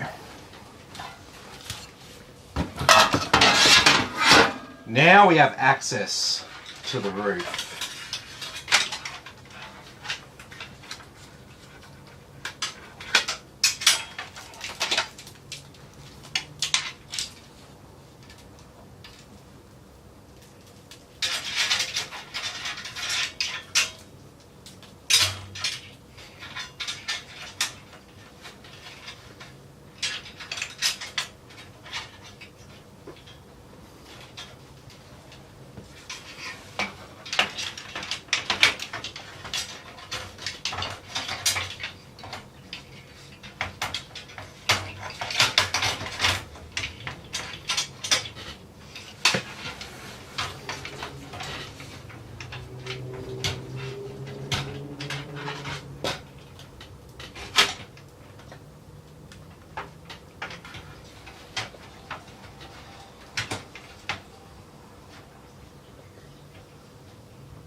cat.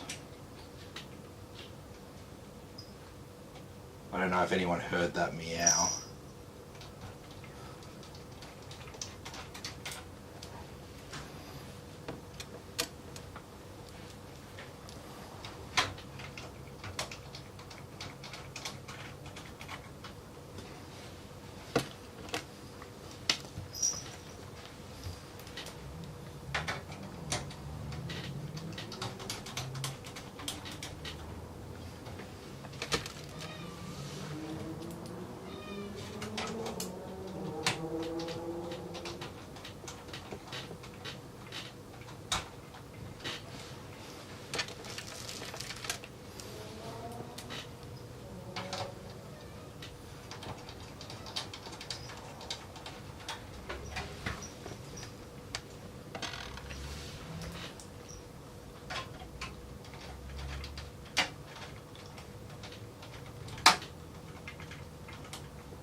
Alrighty.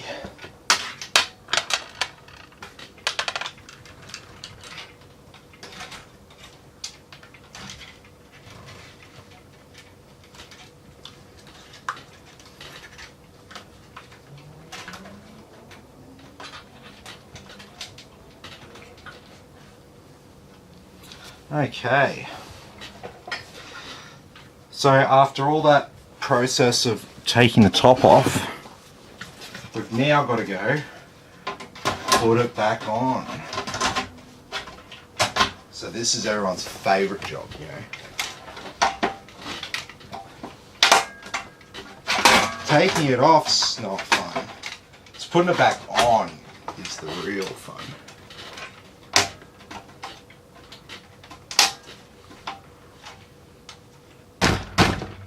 Come on.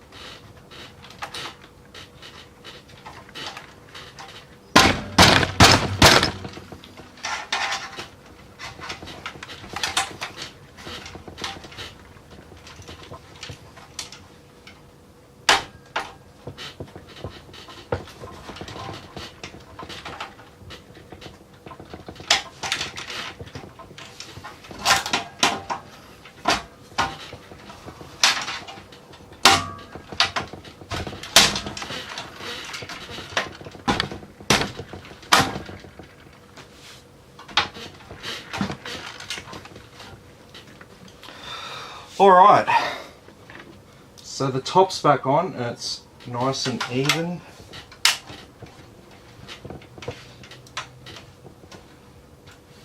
Yes, it's all looking good.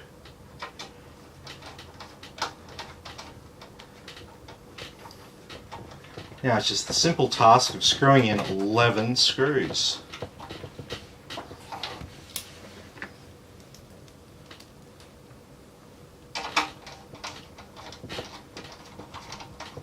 We're going for time, 2 hours, man, come on. I'm like the slowest PC builder.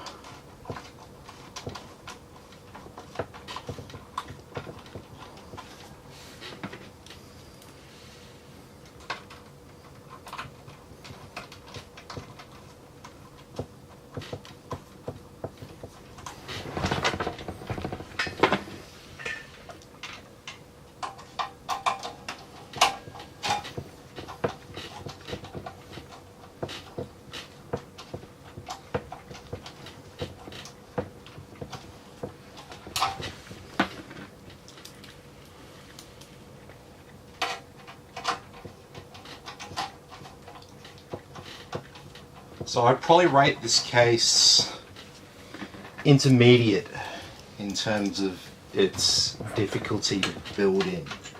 Just based on having to take off the top and just a couple of little esoteric things. These plastic clips in the middle there. Front panel came off nice and easily, that wasn't too hard.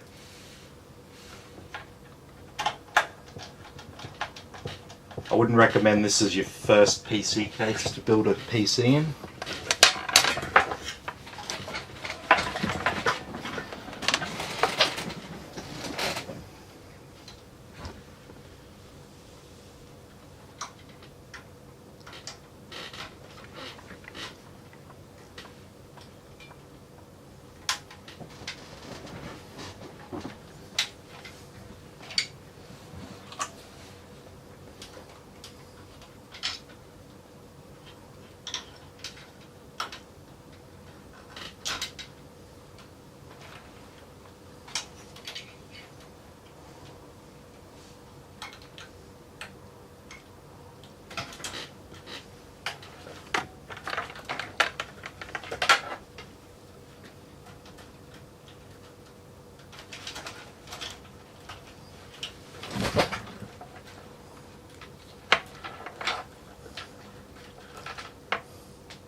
Those two.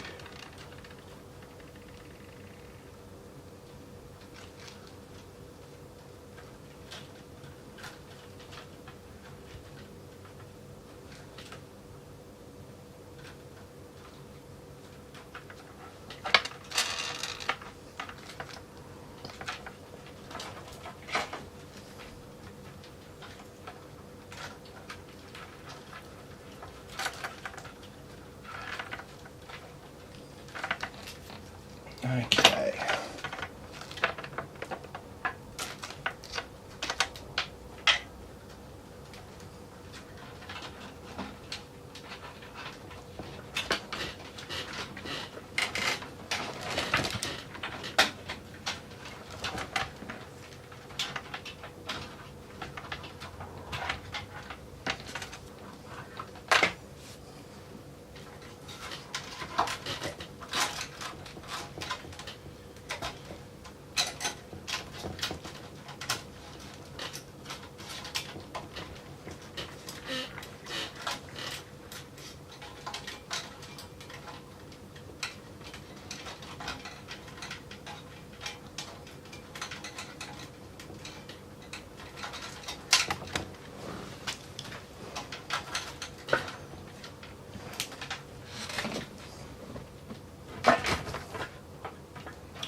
Okay, so we'll plug in our SATA power.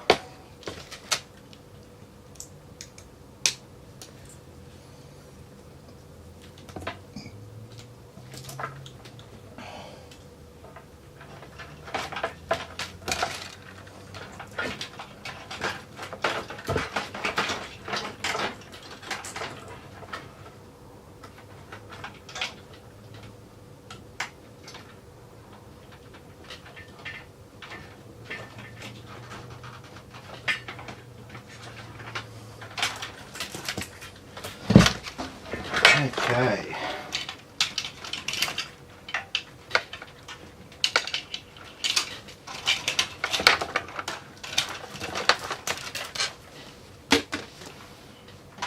The front panels. Front panel.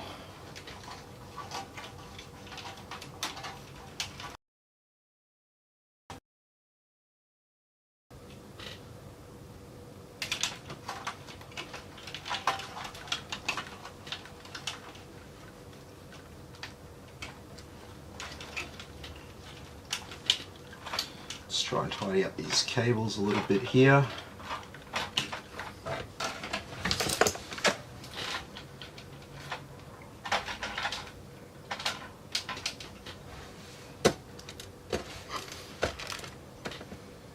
Doesn't have to be perfect, but I like to deal with these fiddly ones straight away.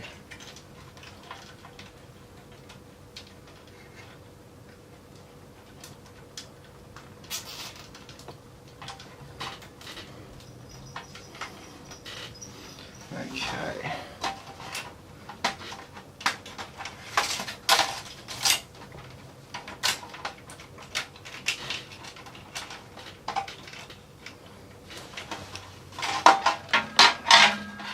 Okay, so other than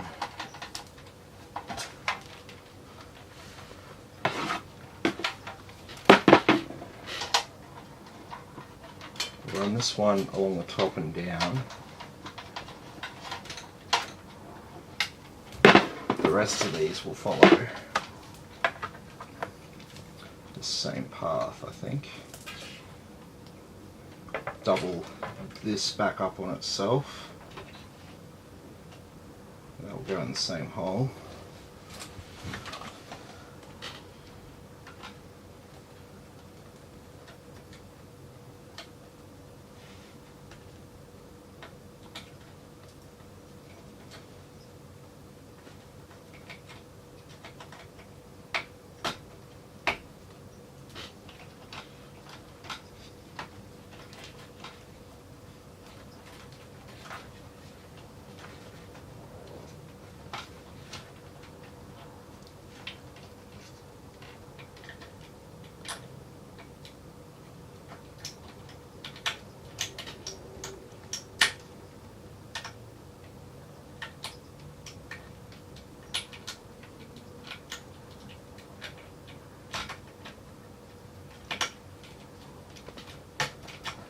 Oh no, we have a slightly bent pin in the socket.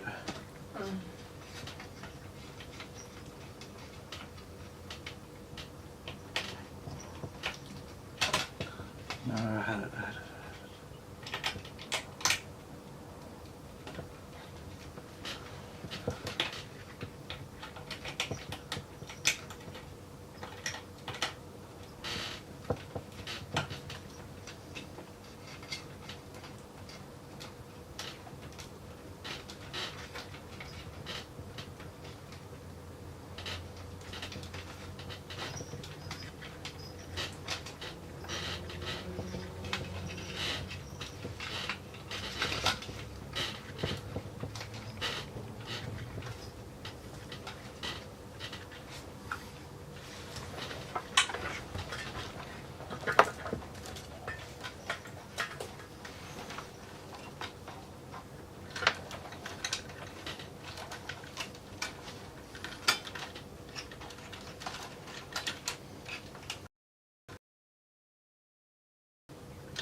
Okay.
RGB cables. There we go.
Okay.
There we go.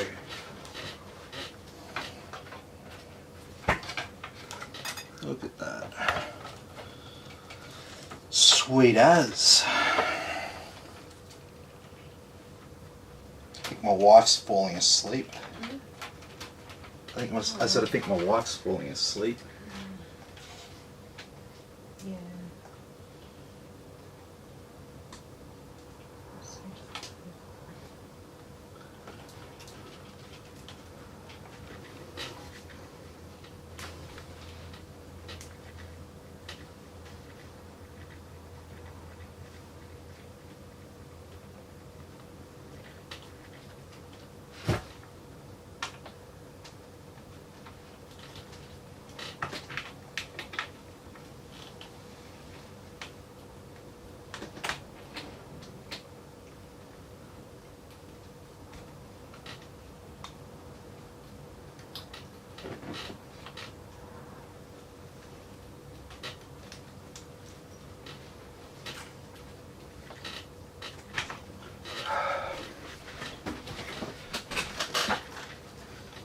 This doesn't. That chair.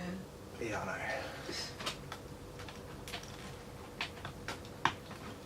There we go.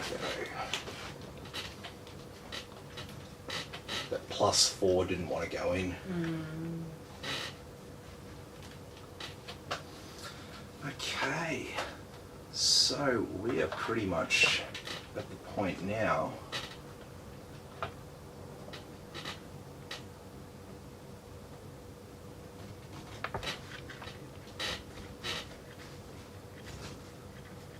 yeah, that's like a fixed point joining those hoses, I think.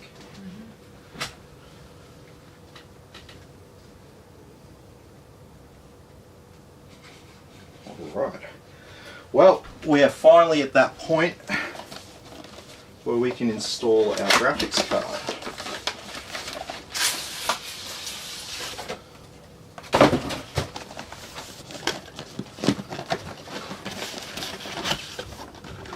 Da-da-da-da.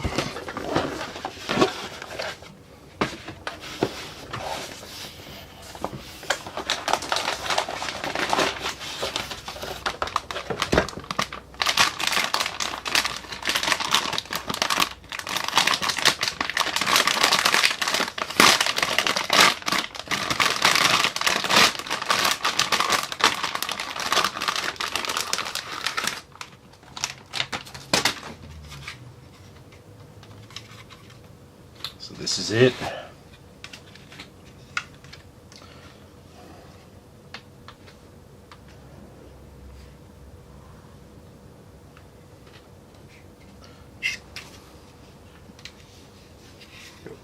Much plastic to remove.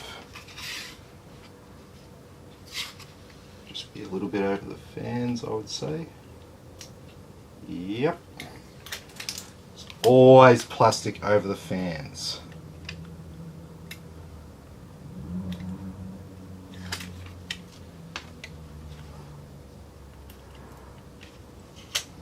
They didn't put plastic on this back bit? No. Sometimes they put plastic over the back of it. Kid you not. Okay, so in this build, we're going to be utilizing slot 2 and 3 for our graphics.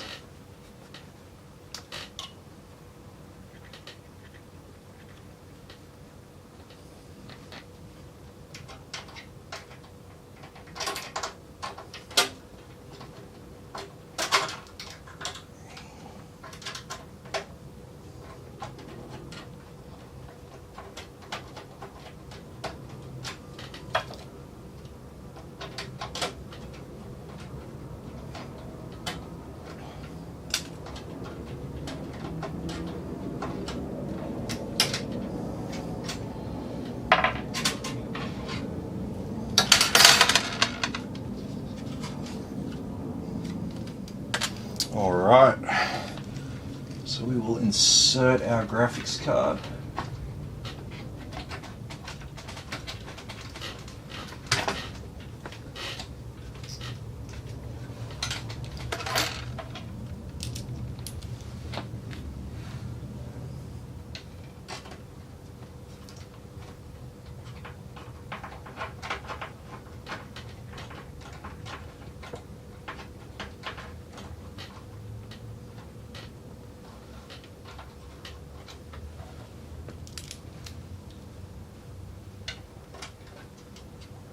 Alrighty, so now for the fun part.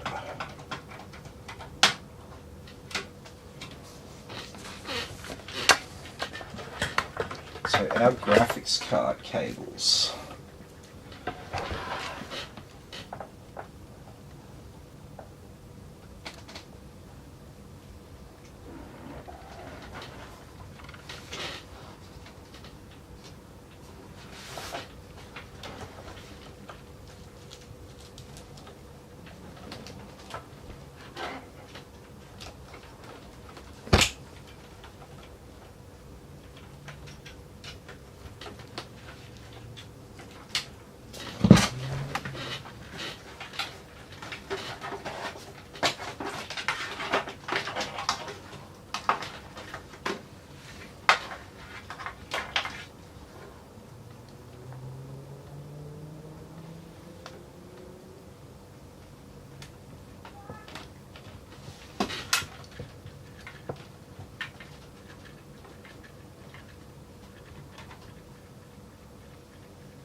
Okay, so we'll tidy up the rest of the cable management later. So we're at the point now, I'm going to pull this out. My wife standing here. I did say it wouldn't fit. Didn't believe you though. No, you didn't. What did you learn? I will throw.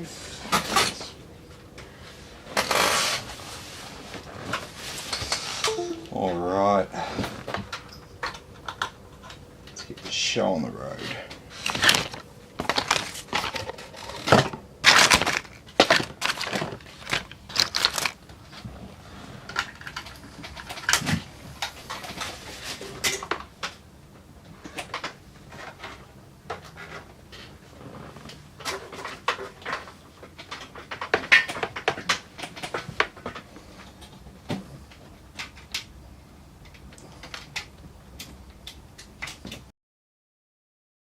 Okay.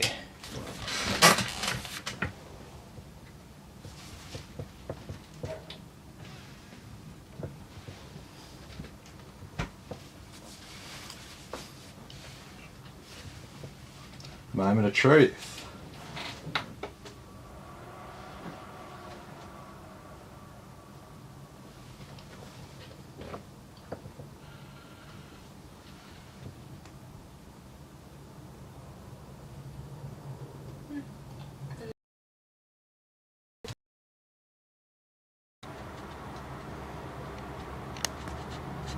Excellent.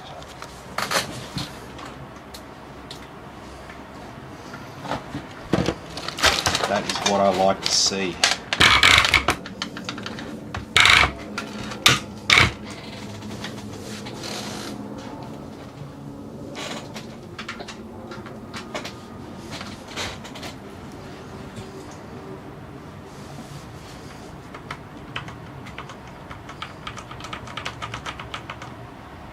Okay, so we're at Windows setup. All right, let's just keep rolling.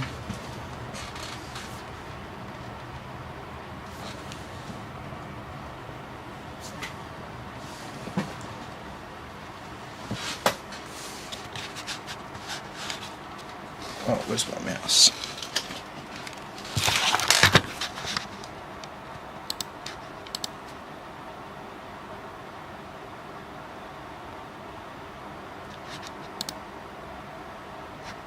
Rain in the summertime. What's that? Makes sense. Personally, it can be right sometimes. It can be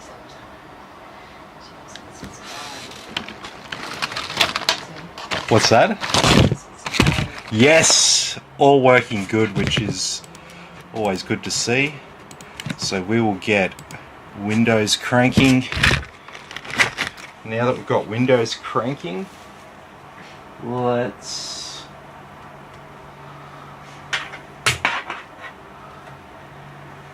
do I have a better SATA cable for this?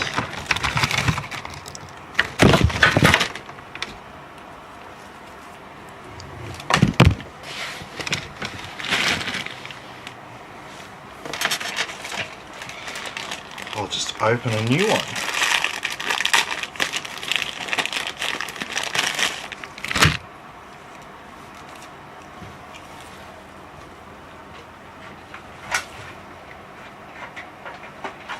So we always install our SATA data cable for hard drives after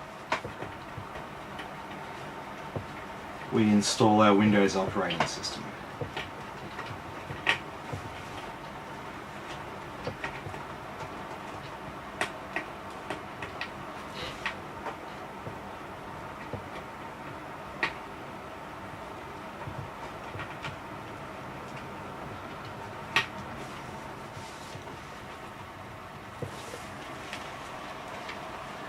What just happened then?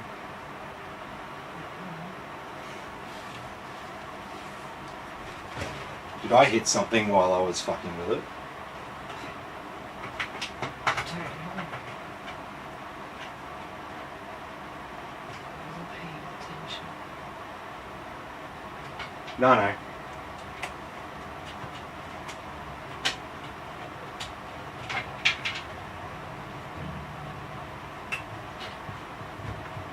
just installed really fast.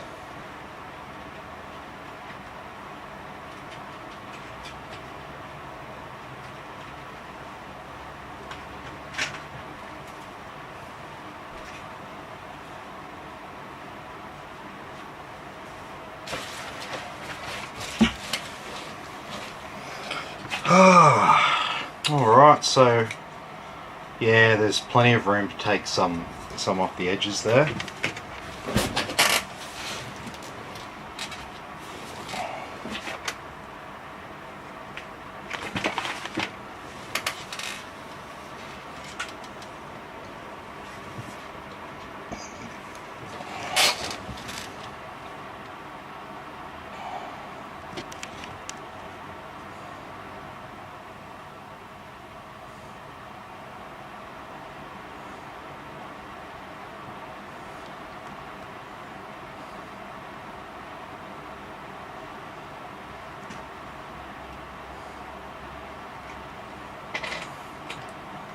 Yeah, I'll sand that fan back first thing tomorrow morning and put it together, and it's looking like everything's going to be all good here, and you'll be able to pick this up tomorrow, Shane. Generally, if we get this far without any headache, that means all the hardware's sweet. And if there's other problems that we come across, they're software problems. So software problems are always something that we can fix.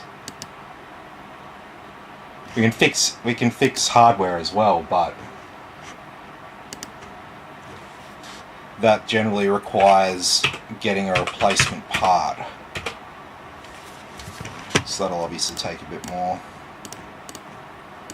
So we'll get rid of all this stuff. No Cortana.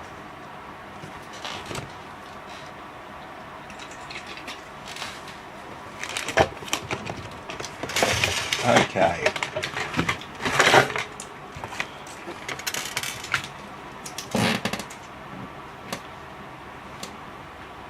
It won't, it's lying.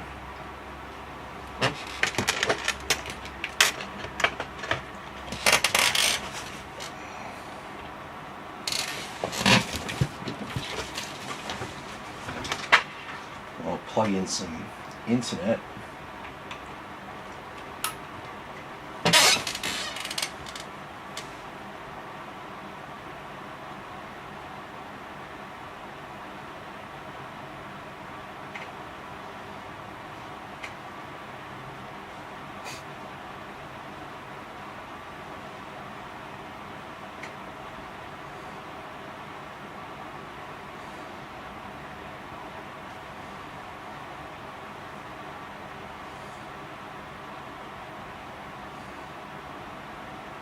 There we go.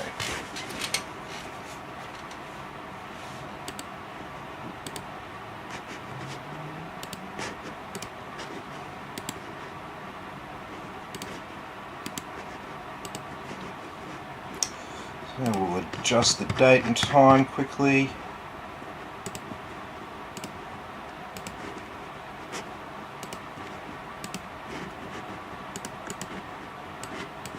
Get those Windows updates cranking, and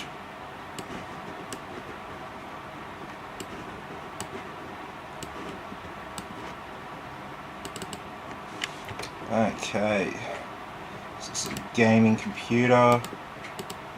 Some gaming computer stuff going on.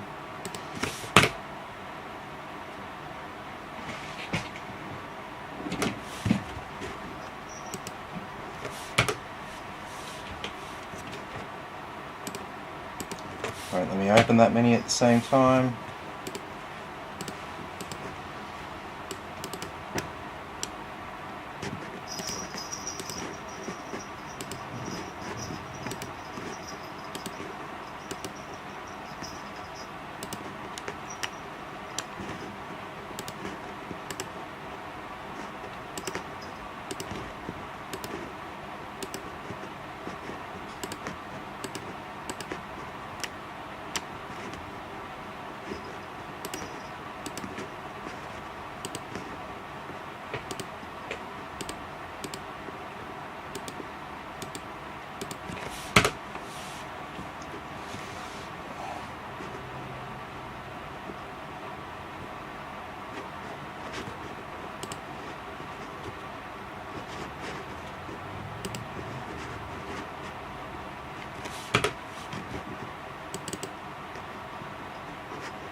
Okay, yes, yes.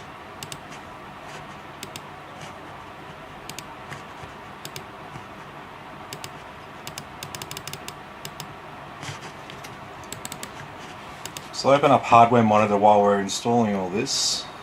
Just a quick little benchmark. Make sure our cooler, ooh, some pretty high temps on that cooler.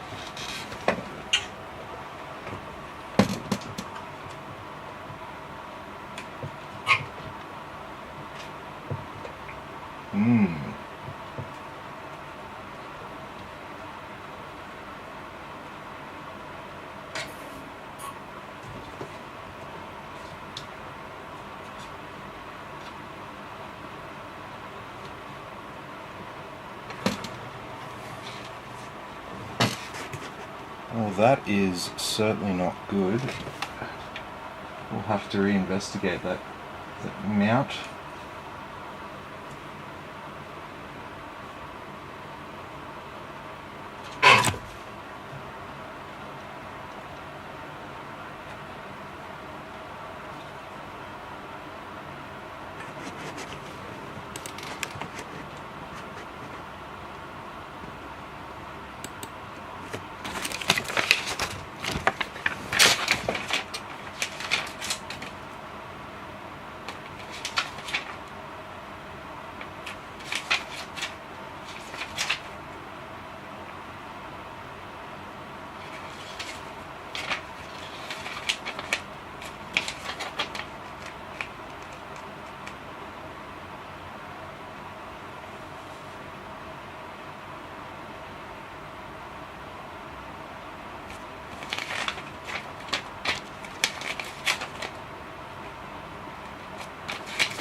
Oh man. Okay, so I know why the cooler was running so hot. The pump wasn't getting the right voltage from that fan controller. Now the pump's actually working. Now we can see those temperatures looking a lot nicer.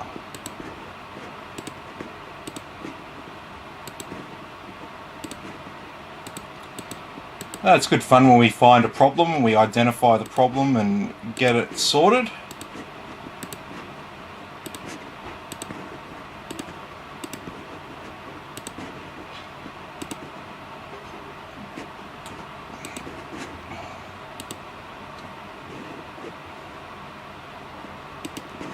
Installer failed, eh?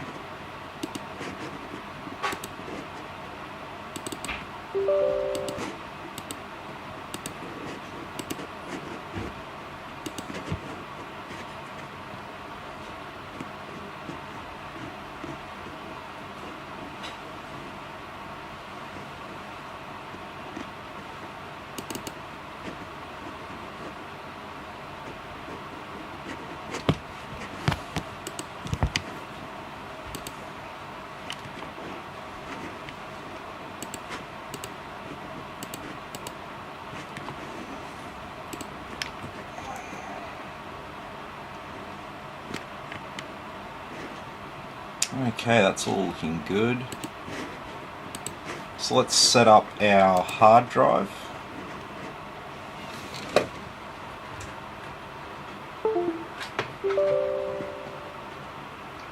Oh shit.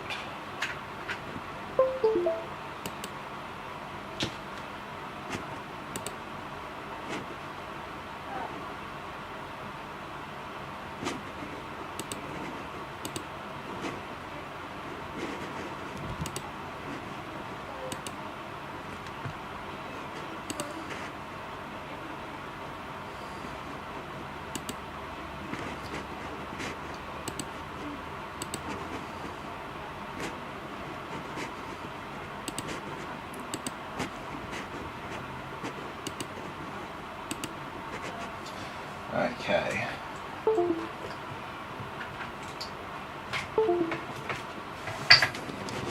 So we can see our SSD, but we've also installed the 2TB hard drive, so we'll get that configured and installed.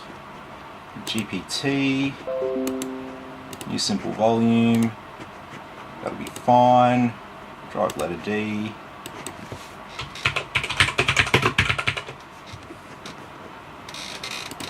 Storage. Storage.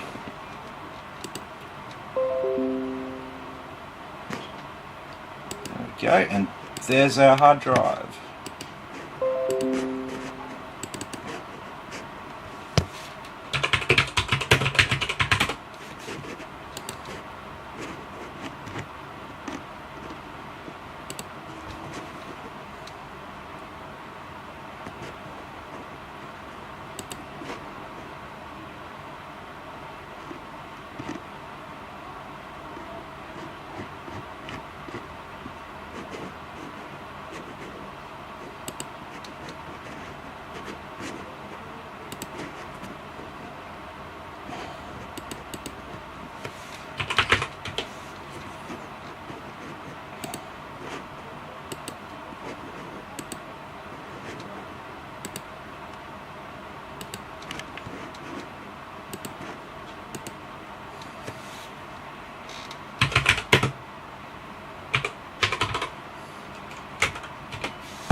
Sounds like a useful update.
Okay.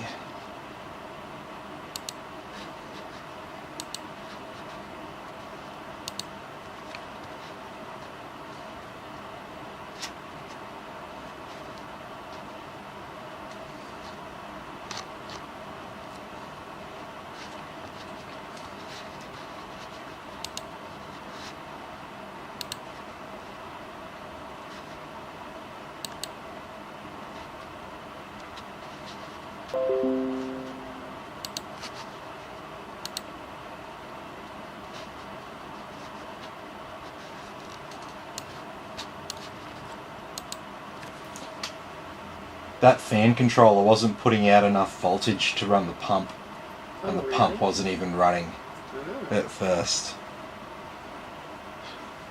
I opened up I opened up hardware monitor while I was installing stuff. It was getting to 100 degrees. Oh shit. I'm like, what's wrong here? I'm like, it's definitely mounted correctly. It's definitely got enough thermal paste. What the fuck's going on here?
Okay. Microsoft apps are updated.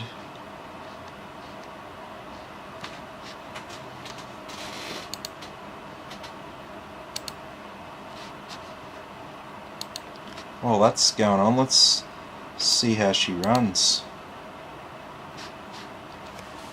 Oh.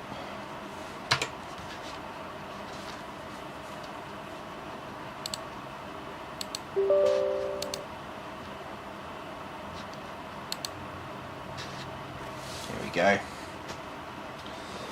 I'm gonna duck off to the toilet.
Did that not play while I was gone?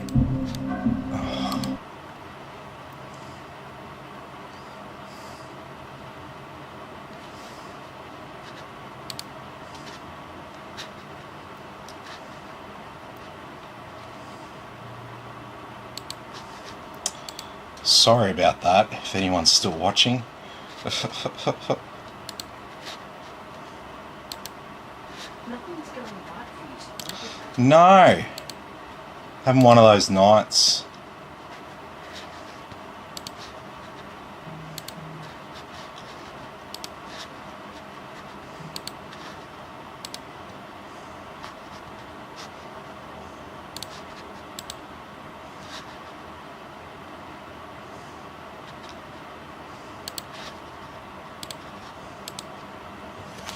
Okay.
Okay, get these cumulative updates quickly. We'll get the BIOS updated and we'll do a stress test and she'll be good to go.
Alright, let's do a 4K benchmark while this is going on.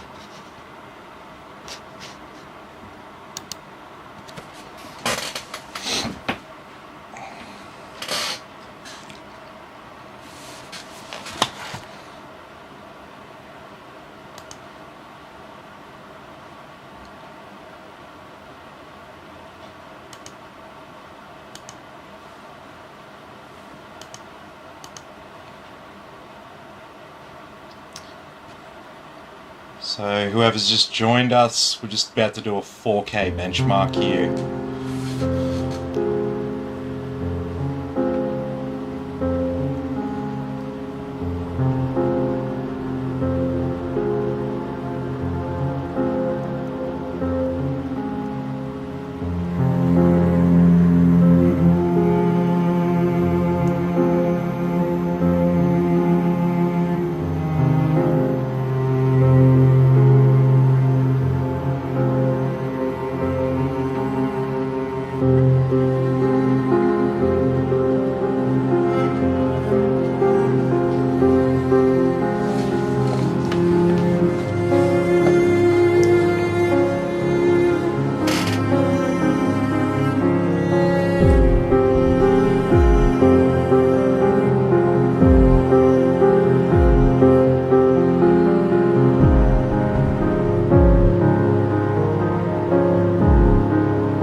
So it hasn't even dipped below 60 frames a second here at 4K, so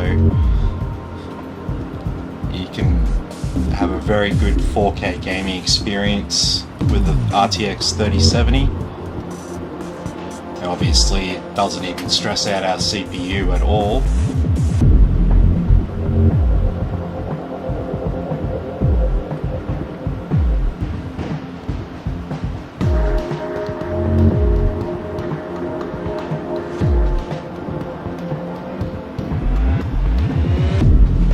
Here's our final scene.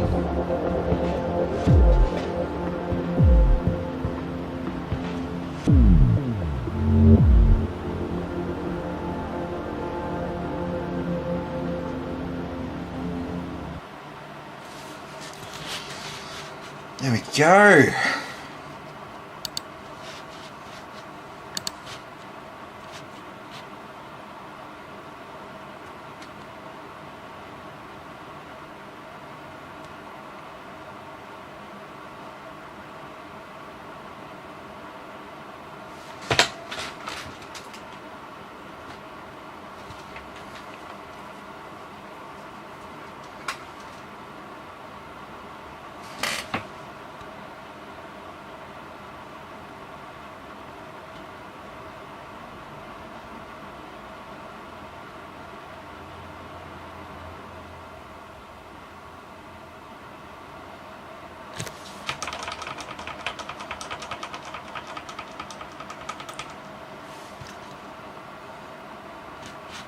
Okay, we're going to go into M-Flash.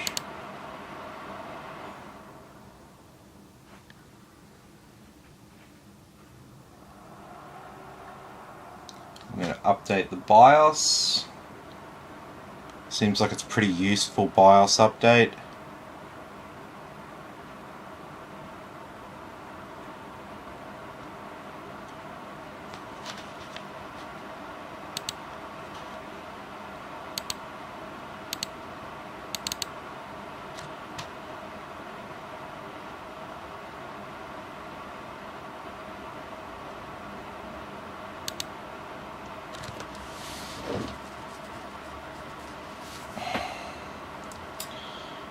Alright, so we'll get our BIOS updated.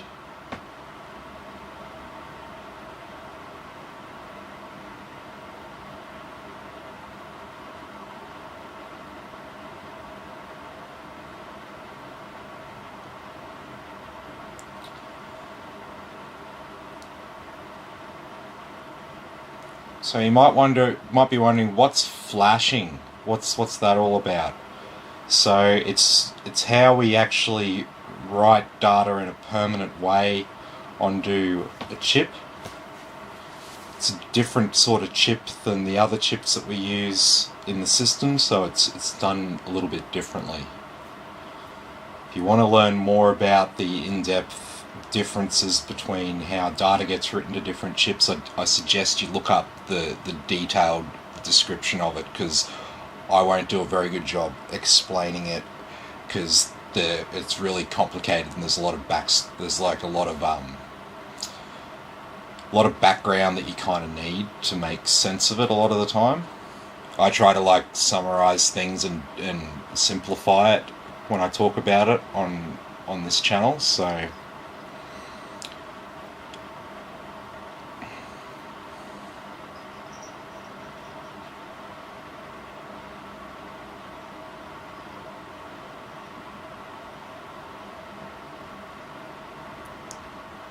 we're nearly done.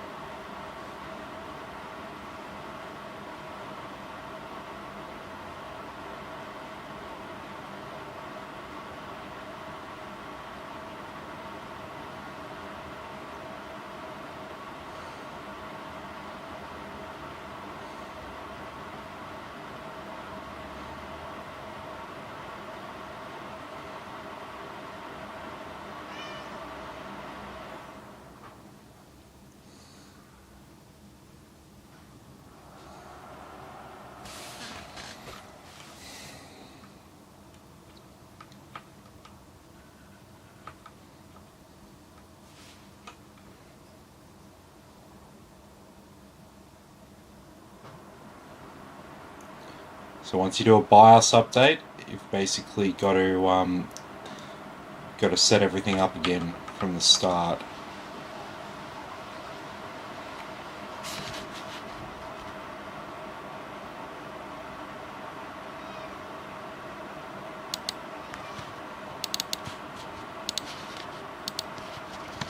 Okay, so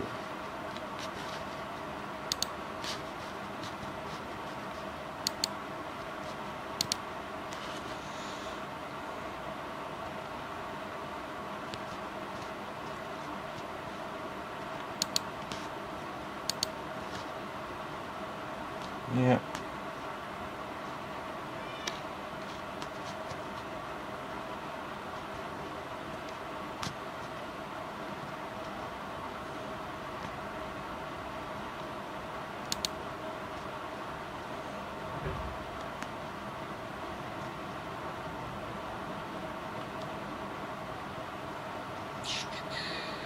Yes, yes.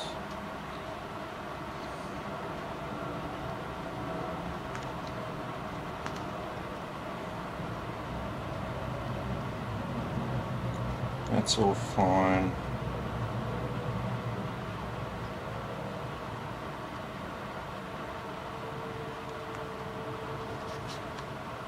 You can leave all that as is.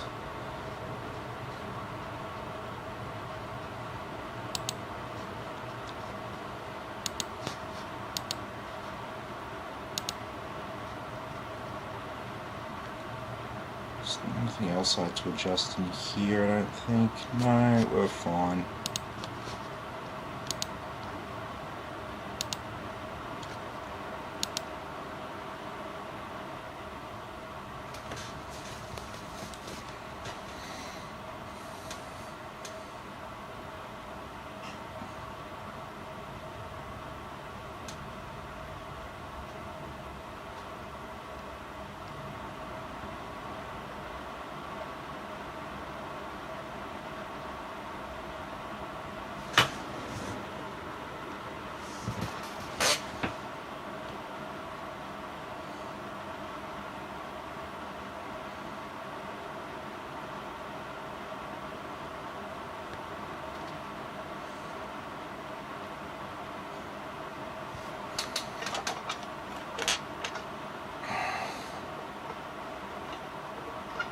Alright.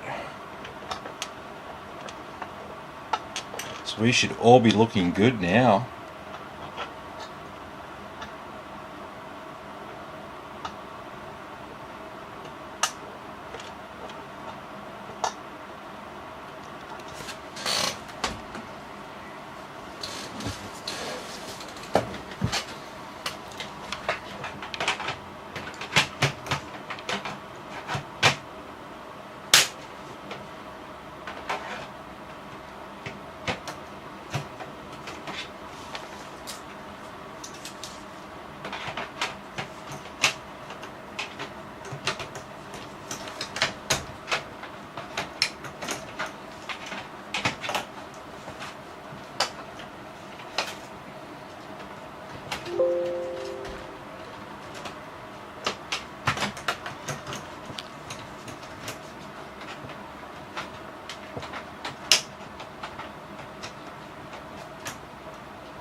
What the hell?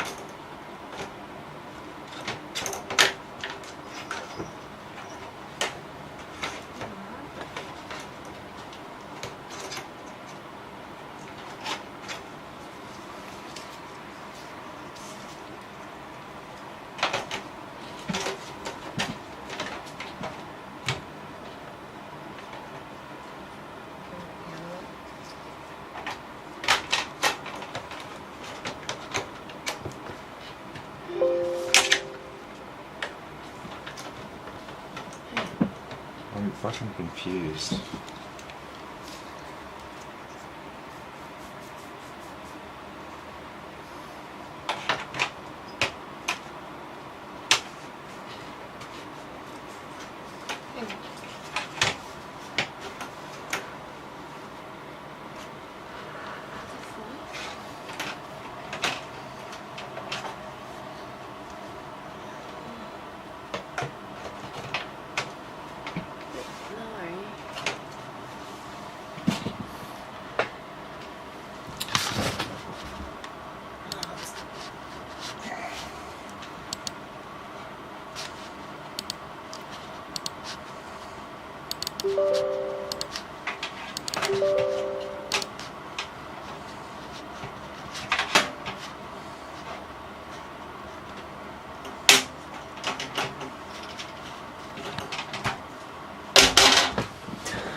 Yeah, it's weird, eh?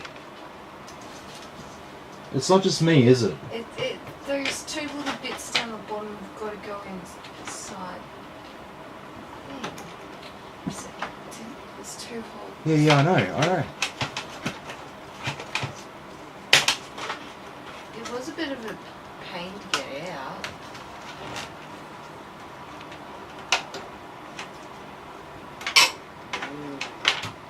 Duh. Hey, you failed as well. Yeah, I know.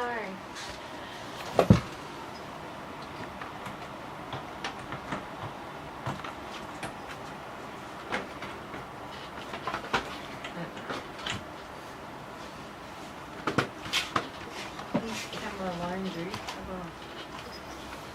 There we go. Look at that.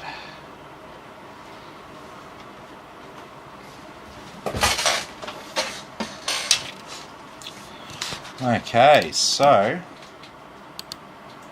let's give her a bench.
There we go there, 590 and 7003.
Yeah, I know. Because I'm going to have to take this back off again.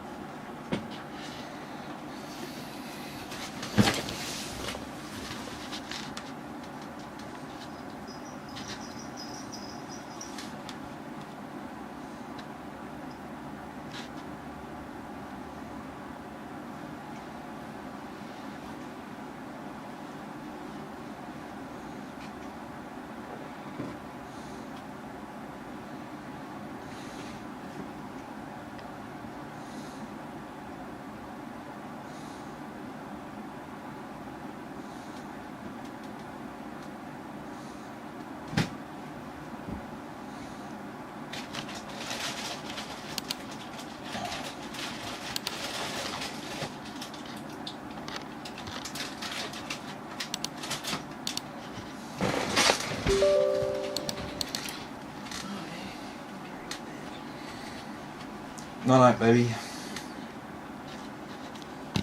Okay, so we're getting a bit toasty here, so we might make some fine-tuning adjustments.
There we go, that's pretty good performance.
There we go, slight CPU tune there. And shouldn't get too hot with AVX2 instruction sets, and it will get us maximum gaming performance. So it's always good, that's what we want. So if you want to know what I did, I actually undervolted this, not overvolted. I undervolted it, I applied an AVX2 offset ratio, and I actually made it 5.2 gigahertz all cores instead of 5.2 gigahertz on one core. So I'll get slightly better clock speeds, slightly better single core performance across the board, but when we do something intensive, it will drop back to 4.7, which means that those temperatures won't get out of hand. We won't see any red there while we're running Cinebench.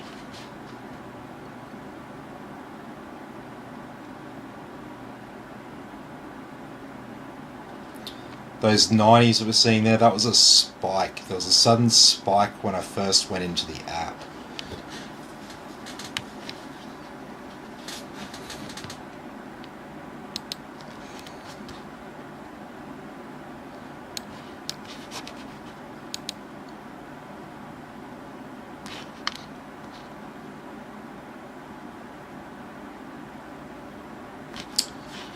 So I'm pretty happy with that.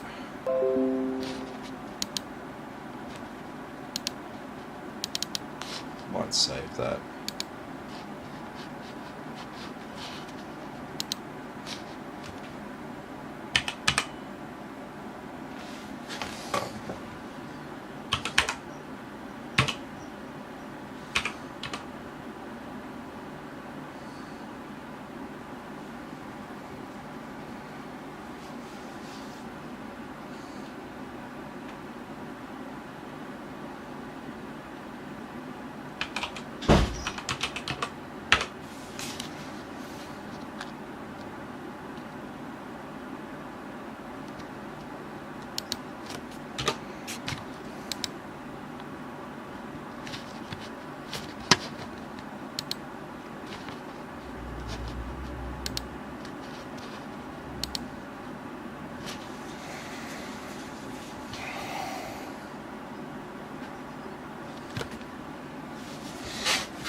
Alrighty. So here's our hard drive. It's been powered on 4 times. Here's our SSD, also powered on 4 times, so we know that they were brand new. And here's my SSD, powered on 564 times.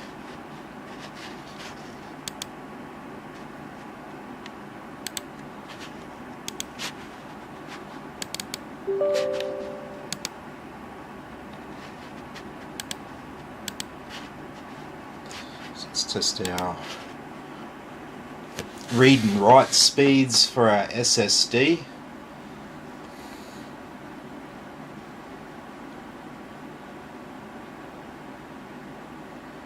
Five gigabytes a second.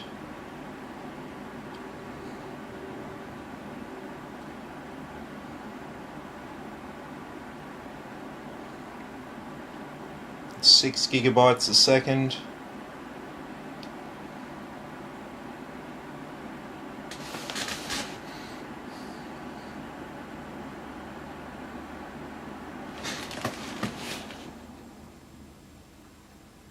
Oh.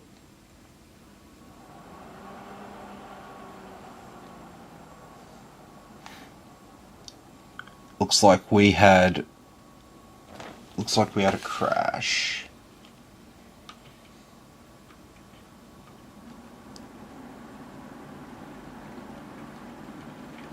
I was pretty confident we were stable there, but it might be just a little bit too much undervolt.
My fucking god.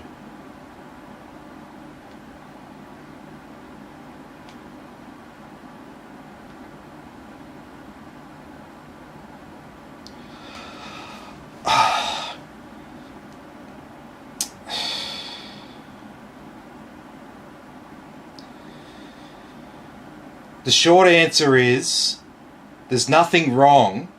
It's an update. they do updates on the games all the time, okay? Your CPU level is not just going to stay at a certain level all the time, okay? They'll release updates and it will change, they'll make changes in the background.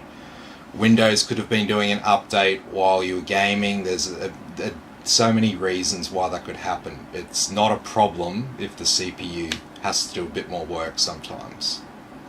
I think you're sitting there and you're looking for problems.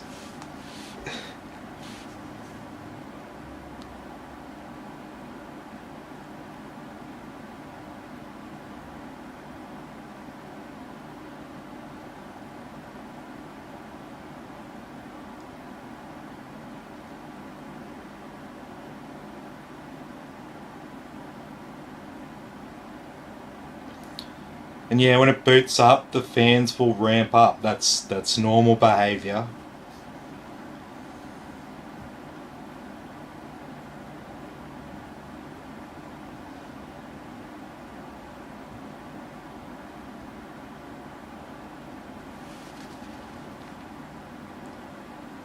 Mate, it just sounds like you're having problems with Warzone, buggy app. Heaps of people have problems with it. Just gonna have to reinstall it. You have to run the updates. Make sure you're running the latest NVIDIA drivers. That's really all there is. That's really all I can advise you to do.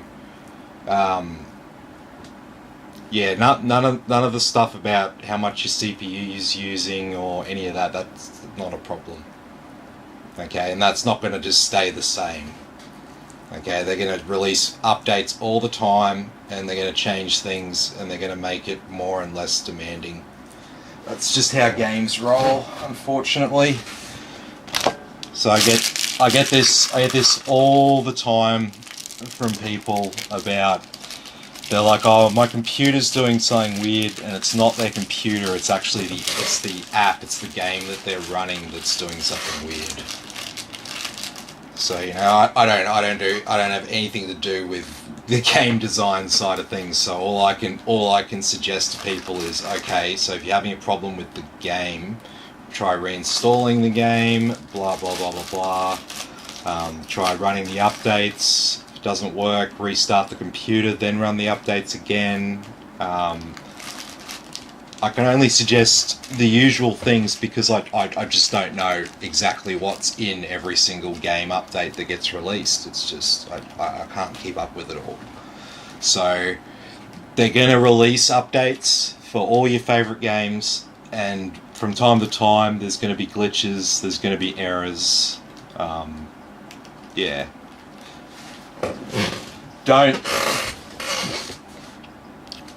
Try not to look too far into it. If you're getting, if it's really impacting your performance in game, sure. But in general, don't worry too much about the statistics and how much whatever's using while you're in a game. Don't worry about that unless you're getting bottlenecked. Unless things are at 100%. If it's anything other than your graphics card's at 100% while you're gaming, I would say you're bottlenecked. So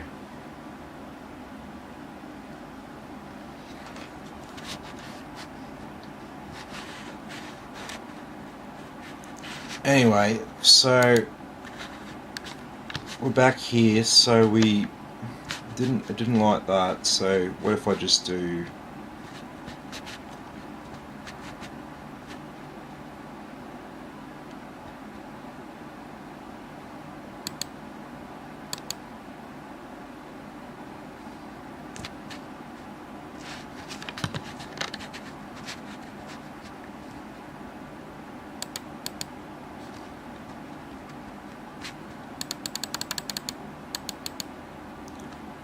undervolt by 0.45, maximum of 50, AVX offset of 2.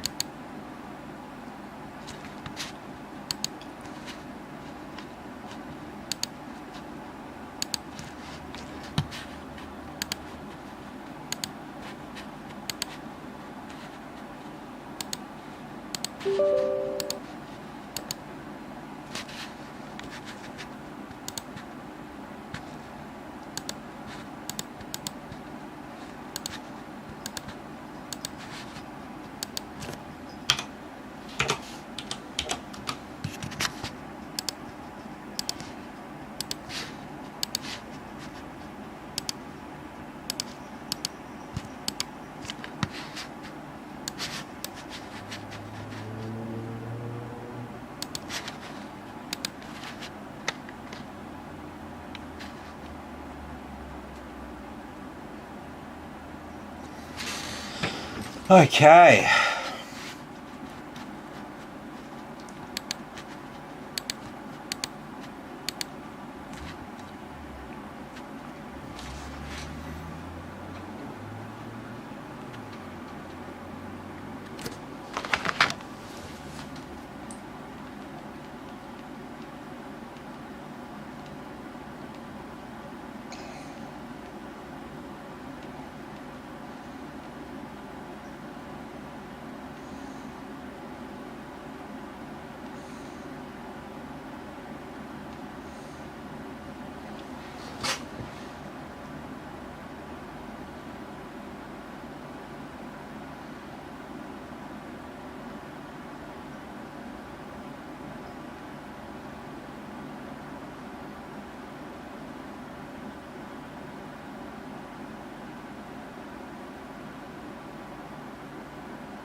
Really needs to be 3.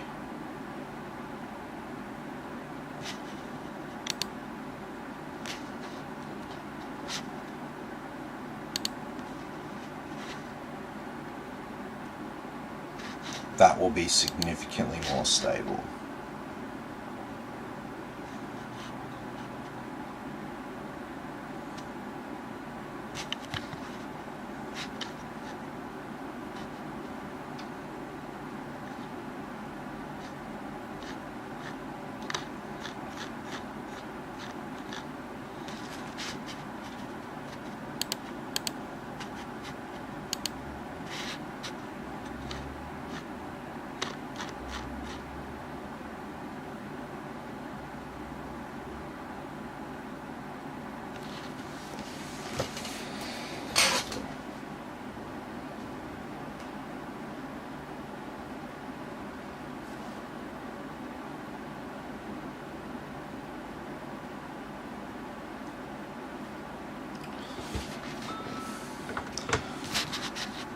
Alrighty.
Sweet as.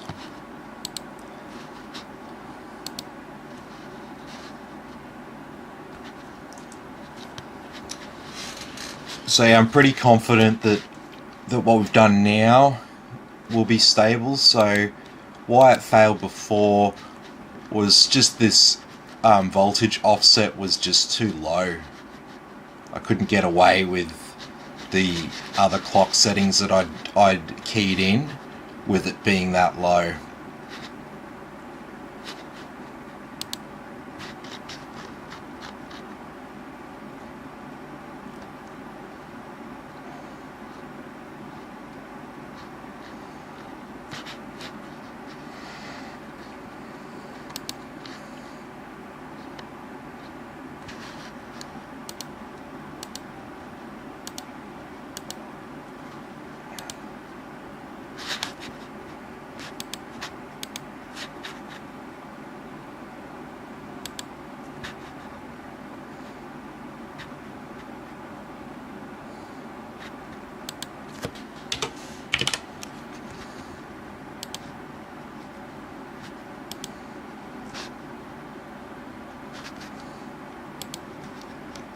delete that.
Okay.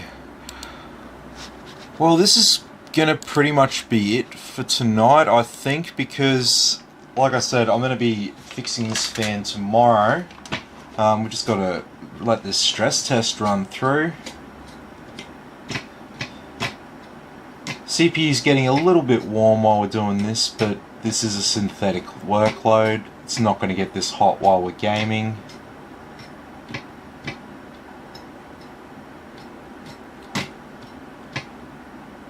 Main thing is the graphics card is nice and cool.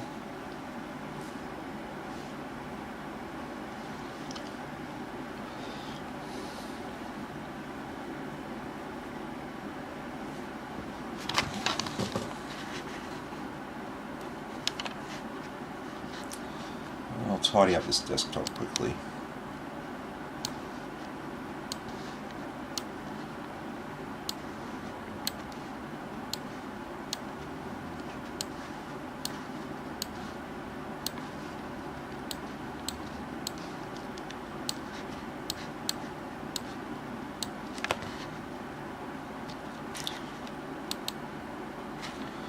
Alrighty, so I'll catch everyone in tomorrow's video.